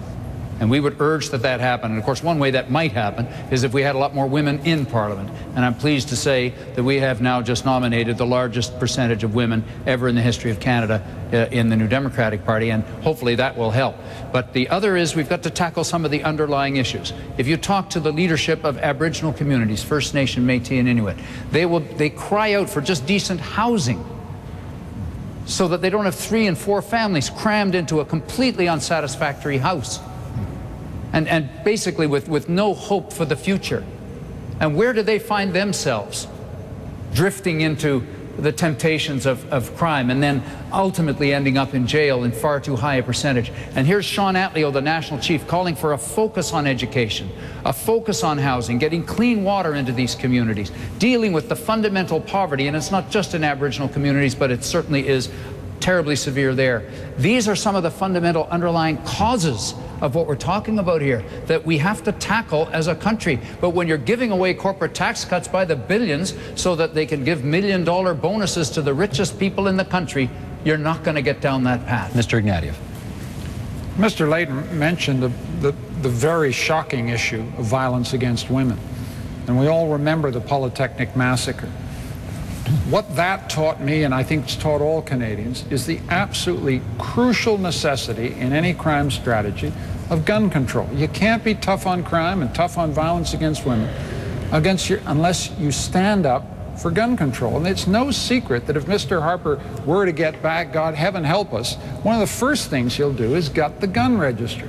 So you can't have a consistent criminal justice policy unless you're tough on guns. And I have to say that Mr. Layton didn't stand up to defend the gun registry when we have to. And it's absolutely crucial to safety for women and safety for community. And the reason I feel that so strongly is when I ask the cops in my own riding how they use the gun registry, they say, we don't send a cop into a building unless we've checked the gun registry. So it's crucial to keep cops safe as well as the rest of the community. I think Mr. Layton deserves a chance to respond to that. Well, my position on this is well known, and what he said is not true because I did stand up in the House. But what we're trying to do on this issue, which has been very divisive, and some politicians like to use it to divide Canadians, is actually to try and find some solutions, to bring the different parts of the country together so that we have strong gun control and that legitimate issues are properly addressed. That's been our approach. But then again, that's my whole approach to working with others to try to get results. It's our philosophy. Let me talk about the gun registry, because obviously we have a very different view. We support a strong system of gun control. So do the gun owners of this country. We have licensing of gun owners. We have registration of handguns. We have most weapons, high-powered weapons, are prohibited in this country. But what farmers and hunters keep asking is why every time there's a crime problem in Toronto, Montreal, and Vancouver, there's suddenly more rules slapped on them and registration slapped on them in rural Canada. That has not been an effective measure to control crime. Every single elected police officer in the House of Commons has voted against the long gun registry. We need to focus on crime and on gun control that works and is cost-effective. Monsieur Duceppe. I would say that most of the bloc members are in rural sectors. And the question is not between the rural sectors and the cities. Calgary is not a rural sector, and you're against that. Eh? So when I look at the results of the vote that day, 83% of the people elected in Quebec supported the gun registry. 62% of the elected members in the rest of Canada wanted to abolish the gun registry. The real division was between Canada and Quebec that day. In the National Assembly in Quebec, Federalists or Sovereigntists, right or left, unanimously want to maintain that. Because we think we want to live in a society where we're registering a lot of things. The cars are registered, the boats are registered. Even when you're hunting ducks, you got to register the dog, the ducks. If you go with a dog, the dog is registered. The only thing which is not registered is the gun. Mr. Duceppe, so we don't want to live in that kind of society. I've been all around Quebec. There are lots of people who believe in strong gun control, don't believe in the registration of every single rifle and shotgun. You know, Jean-Guy Dagenet, the head of the Police Association, is a Conservative candidate in this election and doesn't support that kind of a gun registry. We need effective gun control, and we can't, every time we talk about crime, suddenly talk about rules for hunters and 30 farmers. seconds We've got to left in the actually have segment. some 30 penalties seconds for left. the people who But I commit think he's a typical Tory candidate, saying something before being elected and saying that the opposite one is running as a Tory, just like you did in 2004 and now. Okay, 30 seconds left in this segment. Mr. Ignati, if you get the last word. Police across the country say effective, comprehensive gun control is essential to public safety and keeping their officers safe. That's good enough for me. And people, women particularly, get killed with long guns, short guns. They don't care. All they know, they're dead. And all I care about is making sure that they're safe. And that means to me an integrated gun registry. But Mr. Ignati, if registration doesn't do any of that. That's why all the elected police officers, many police officers, Julian Fantino, the chief of the Ontario Provincial Police, a Conservative member of Parliament, doesn't support a long gun registry. You have to have policies that work on guns and that actually go after crime. That's the last word in this segment. This is our sixth and final question. It's on the issue of health care. And Jack Layton, you'll get the first kick at it, and then Mr. Harper, you get the next one after that. Roll tape, please. Hi, I'm Patty Ryan in New Glasgow, Nova Scotia. In the last health accord between Ottawa and the provinces, the federal government made the provinces accountable for reductions in wait times. That accord expires in 2014. What I want to know is what you plan to do with a new accord that will hold the provinces accountable, not just for efficiencies in the healthcare system, but for improvements in the health of our population. A new health accord, Mr. Layton. Well, that is a terrific question from Patty, and it is a vitally important question in this election. Who do you trust to negotiate the next health accord with the provinces? And I submit to you that that is the best reason to be voting New Democrat. Because when public health care was created in this country by Tommy Douglas in Saskatchewan years ago, and then brought to the national debate by the NDP, working in a minority parliament, I might say, in order to bring our public health care system to light, one that Obama tried to implement in the U.S. It's envied around the world. It needs some improvement now, however. And so we've got to ensure the ongoing funding, and that means we've got to be clear on the 6% increase that goes forward. But we can't wait until then to start fixing what needs to be fixed. We say, let's hire doctors and nurses now for family medicine all over the country.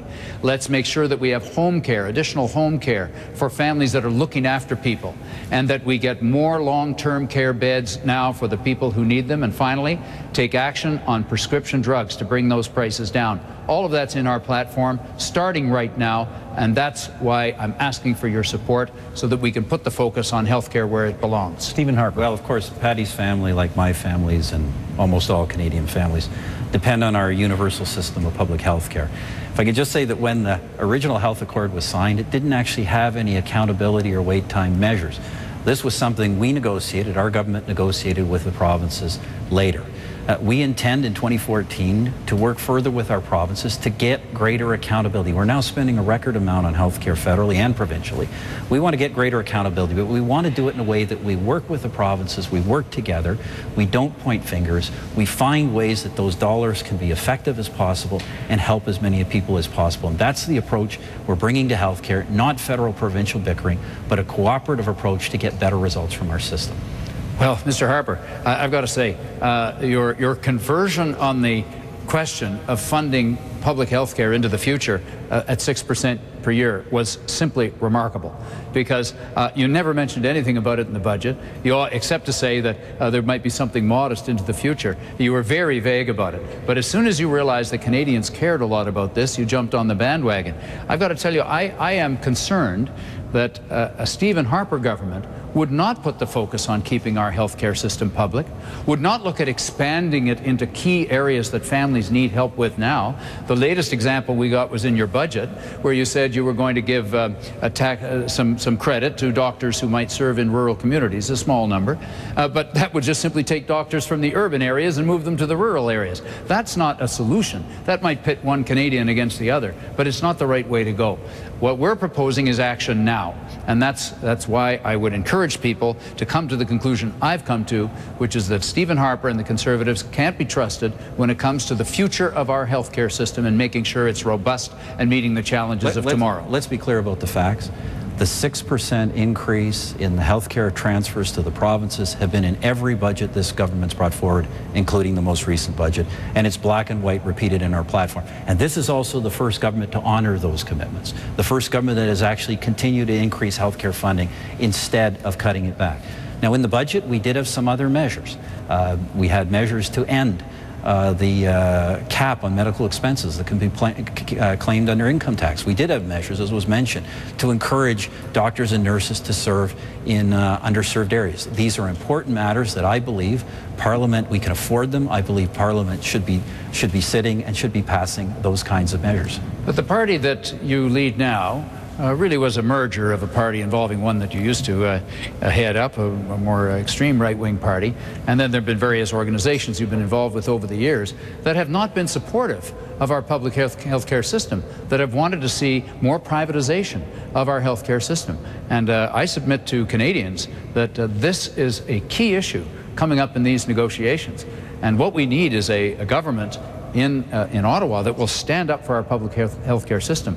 Can you assure Canadians that you'll do that? Well, because your record, can you explain the difference between what you used to say and what you're saying now, and why should we trust you today? My record is clear, Mr. Layton, and by the way, governments across this country have experimented with alternative service delivery, governments of all political stripes.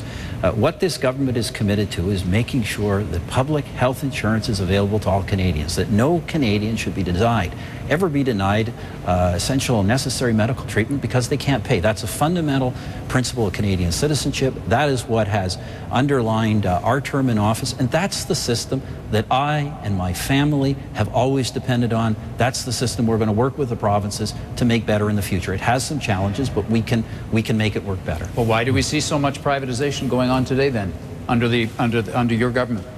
Why haven't you taken action to stop it? It's taking place all over the place. Well, Mr. Layton, you have a different definition. Alternative service delivery is not privatization. These are services under the public health insurance programs of our provinces. People have access to these services. That is what we are trying to maintain. We're not going to wave the finger at provinces because they experiment with different delivery.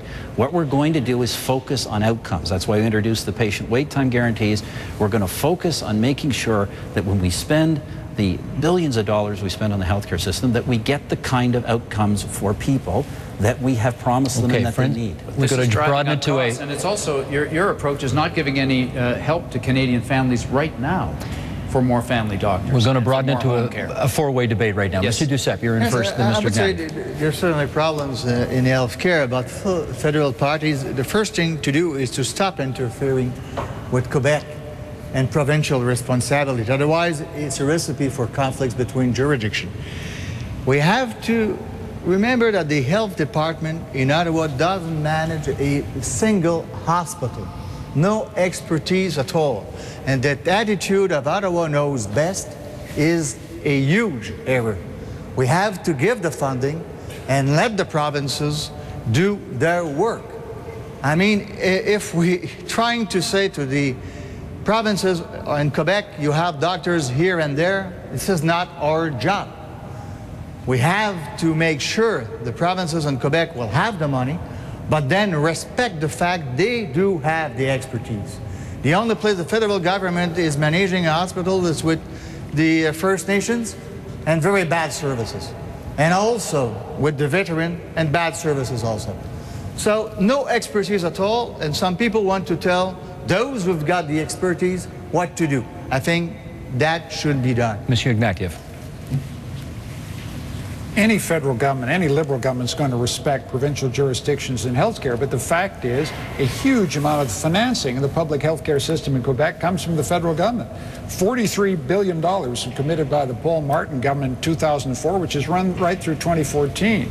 And what we're saying, the question was asked about accountability. I think the federal government has a role in healthcare, provided it respects provincial jurisdiction, to make sure that, you know, your access to healthcare not only doesn't depend on what's in your wallet, but doesn't depend on your postal code. We need to make sure that roughly equal services are available to Canadians across the country. That's an interest that Quebecers have. But let me just say one key thing here. This comes down to a moment of choice. You can either spend it on corporate tax breaks, multi-million-dollar expenditure on prisons, billions on jets, big gifts to upper middle class Canadians to reduce their taxes, or you can support health care. This is why this election is so important. We've got to make choices here. And if I have to choose, I'm choosing health care. That's the chief priority of Canadians right across the country. And that's why we've committed to a 6% increase after 2014. And then Patty's question is, how do we get accountability? How do we make sure that we drive reform and change in the system so the money we've got serves Canadians better? And that's why I think a federal role in health care is important. Stephen Harper, then Jack Layton. Stephen Harper, then Jack Layton. Let's be clear about the choices. We want to keep our economy on track so we can continue to fund and increase funding for our healthcare system. The choice Mr. Ignatieff puts before you and the other parties, that you somehow have to choose between the military and healthcare, you somehow have to choose raising taxes if you want to keep benefits. It's a false choice. The Liberal Party, when it was in office, raised taxes, and they cut healthcare, and they cut education, and they cut pensions, and they cut all these things because when they raise taxes, they hurt economic growth and they hurt the economy. That is a false choice. We're all moving forward together. We need a low-tax future where we can continue to fund and increase funding for our healthcare system. That's what we're doing. That's what we're succeeding at, and that's the path we've got to stay on. Jack Layton. The problem with both Mr. Harper's party and Mr. Ignatieff's party is that they don't propose to do anything now. They're talking about something far off into the future. And if you look at your platforms, you'll see what I'm talking about. There's no investments right now in getting the significant increase in family doctors and nurses that we need today. There's 5 million Canadians who don't have family medicine. We're not getting the investments in home care and long-term care that are needed today. And we're not seeing proposals on how we can actually implement, including with some funding, the program to begin to get our pharmaceutical prices down. And that's what the NDP is offering. Mr. Ignatieff, then Mr. Duceppe. That's just completely false. We're the only party in this election with a specific proposal on family care, so that you can take time off for work to look after a loved one at home, so you can get some reimbursement of your expenses providing health care in the home. That's a key dynamic in the future that we've got to invest in and strengthen. The other thing we need to be saying to Canadians is we need more health, not necessarily more health care. Health prevention, health education. We're the only party with a national food policy to put more Canadian food on Canadian plates and get the salt, fat, and sugar down. That's how you get better value for your health care dollar. That's how we improve the health of Canadians. That ought to be the goal. That's in our platform. That's the kind of commitment we're prepared to make. It's a promise you're making. Unfortunately, your party has a rather long history of making promises in elections and breaking them Jack, after. At least we get into government. You'll be in opposition forever. There's that sense of entitlement once again. Same old attitude from the Liberal Party. Monsieur Duceppe. But the problem is, I think there's too much money in Ottawa. And Ottawa's collecting too much money for the jurisdiction of his own. I mean, healthcare is a provincial jurisdiction, and the expertise is there. Not in Ottawa, you're not managing a single hospital in Ottawa. That means if we start negotiating who's going to do what, it'll be a fight between bureaucrats instead of giving the money to those who need the money to make sure the services will be given to those who need those services. So we need a new fiscality to make sure the money goes where it should go, not here and then imposing decisions with no expertise at all on the provinces and on Quebec. I've tried to stay out of this thing all night long because you gentlemen have been doing a fine job keeping it going. But I did get a lot of emails, I must say, from people saying, please ask them this. You're all promising to continue health funding at 6% a year in a world where our growth rates are about 2% and change.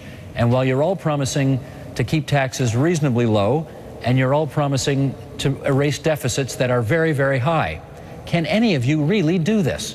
1, 2, 3. Let's hear from you all, please. Yes, absolutely. You make it your highest priority. That's what we've done. We've said right from the beginning, we've laid out the fiscal plan. It's the International Monetary Fund and others says very credible, and we've been clear. We're not going to cut the rate of increase in transfers for healthcare, education, and pensions. That is job number one. That's why it's going to take us 3 or 4 years to balance the budget, but we're going to make sure that we maintain and continue to fund those programs, because that's ultimately what Canadians think it's all about, keeping the economy strong so we can continue to deliver these kinds of services. Mr. Layton. It's going to be about making choices. Mr. Harper's trying to tell us tonight that one can have absolutely everything. Huge tax cuts and huge expenditures on jets and continued increase in health spending. This isn't the old Stephen Harper talking. This is the one who's now been affected by the Ottawa culture, I have to say. But it does mean making some choices, and some things we will not be able to do if we're going to fund our health care. And we've set out some of those things that should not be done. Mr. Harper's budget includes, a platform includes an $11 billion hole, things he says he's going to not spend money on, but he won't tell us what they are.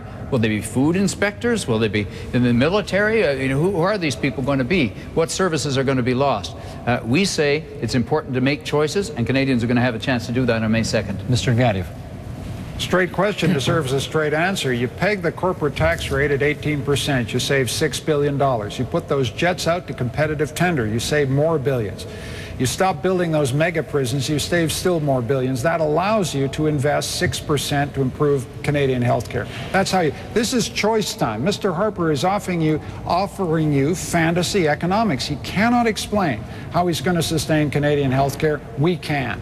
Monsieur Duceppe? I'll give you 2 examples. It's about choices. Obviously, it's about choices. We should stop giving the oil companies fiscal advantages, $3 billion. And we should also stop letting money, $3 billion, going into tax haven. We even signed a treaty with Panama, a tax haven. I mean, $3 billion a year plus those $3 billion to the oil companies, that makes all in all $6 billion. Just those 2 examples. Mr. Harper? Well, let me just say this. Our philosophy is pretty clear. You fund services like healthcare by making sure you keep your economy growing and creating jobs. You don't do that by raising taxes. The other parties are all proposing that they can fund all of these new promises, $30 billion, $60 billion, by increasing tax rates on job creators. You know, experts say that's going to cost us 200,000 jobs and $40 billion in investment. You grow the economy and you grow your tax base by creating economic growth. That's what we're committed to. Speak the truth, Mr. Harper. We're actually proposing, instead of giving tax breaks like you do to the richest, most powerful companies in the country, the ones that gouge Canadians half the time, banks and what have you, we're saying lower the taxes on small businesses and help those small businesses to create jobs with $4,500 per new job created. That's what we're proposing. But nothing like you're suggesting. The truth, Mr. Layton, is that we cut taxes for businesses both big and small several years ago, and the New Democratic Party voted against all of those tax reductions. The New Democratic Party will never cut taxes. It will always raise taxes. Yeah, now, that's too much to hear you say that. That is simply too much, and it's not true. Michael Ignatieff, please. Mr. Harper, your numbers just don't add up. But our numbers do. If you peg corporate tax at 18%, you can save $6 billion. 18% is a good competitive rate that'll attract jobs and attract investment. That $6 billion you can use to invest in education, a learning passport. The biggest boost that we can give to our economy is investing in the education of our children. And we can do this without raising taxes on. Mr. Ignatieff, every credible economic analyst, every major business group in this country says that if you raise taxes, you will hurt growth, hurt jobs, and hurt revenue. And that's the truth. And that's the path we do not want to go down. You want to come back on that one more time? Go ahead. But We need to roll back payroll taxes for small and medium-sized businesses to do the hiring. We've got unemployment rates among young Canadians at 16%, something that you actually haven't done anything about while you're in office. If we create an incentive to hire those young people from small and medium-sized enterprises, that's going to create 170,000 jobs. It lowers their taxes, in the Mr. budget Harper. It lowers it. that we're waiting for Parliament to pass.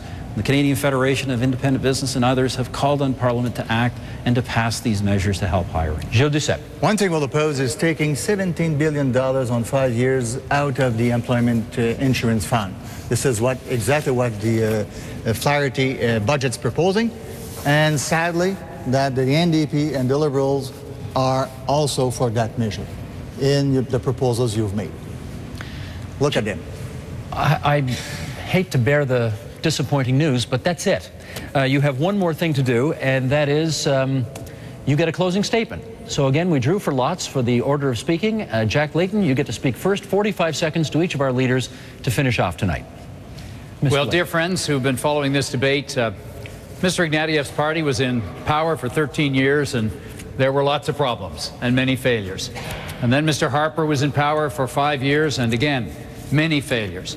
They, between them, have, of course, supervised, whether it's corruption in government, real difficulties with our healthcare system, our environmental record on the world stage is in tatters, and when it comes to the economy, you're having a tougher and tougher time to make ends meet. Now, you have a choice, contrary to what some might try to suggest, in this election.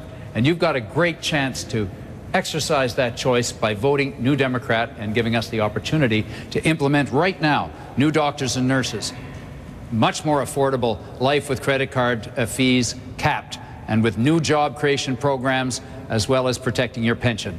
I urge you to support the New Democrats. We'll fight for you. Thank you, Mr. Layton. Monsieur Duceppe. Dear friends, the other leaders' actions prove that they do not really recognize Quebec as a nation. None of them has taken into account the Quebec consensus. I have the greatest respect for Canada, but Canada bases its policies on its own interests. Quebecers have the right to make their own choices. To do so, Quebec must become a country. But as long as Quebec is part of Canada, the Bloc will be there for Quebec. A Conservative majority will act against our interests. Stephen Harper hides his intention. We cannot trust him. The Bloc is still the only party in Quebec able to stop Stephen Harper. I invite everyone who does not want a Conservative majority to vote for the Bloc Québécois. Good evening. Michael Ignatieff. On May the 2nd, choose a government that respects democracy. Choose a government that respects the citizens' rights. Choose a government that focuses on your priorities. Mr. Harper doesn't have your priorities in mind. His priorities are jets, jails, and corporate tax giveaways. Our priorities are to help Canadian families get an education for their kids at college and university with our learning passport, early learning and childcare for families that need it, home reno so that they can make their family efficient, and restore Canada's proud place in the world. The choice will be between a Harper government or a Liberal government on May the 2nd. I hope you'll vote Liberal, but most of all, I thank you for taking part in this debate tonight. Thank you, Mr. Ignatieff. Stephen Harper. First of all, I want to thank Canadians for their honor and their trust as having served as their Prime Minister, your Prime Minister, over the past 5 years, including during some very difficult economic times. But it has kept us focused on the economy, on creating jobs, on delivering affordable benefits to people, and making sure we keep your taxes low. As a consequence, Canada, which was already the greatest country in the world, the best country, is emerging from this recession stronger and faster than just about anyone. That's what we need Parliament to focus on. That's why we're asking for a renewed mandate, a strong, stable, national, Conservative majority government to focus on the economy. We have a recovery to complete. We have a job to finish, and we would be honored to do it. Thank you, Mr. Harper, and thank you, gentlemen. And that ends this leaders' debate. We hope it shed some light on the issues facing Canada in these times and helps you decide how to vote on May the 2nd. A reminder that these same leaders will be here again tomorrow night to debate in French. And you can see that 8 p.m. Eastern Time on the TVA network and Radio-Canada. You can see the debate simultaneously translated into English on CBC News Network and CTV News Channel. I'm Steve Paikin. Good night from Ottawa.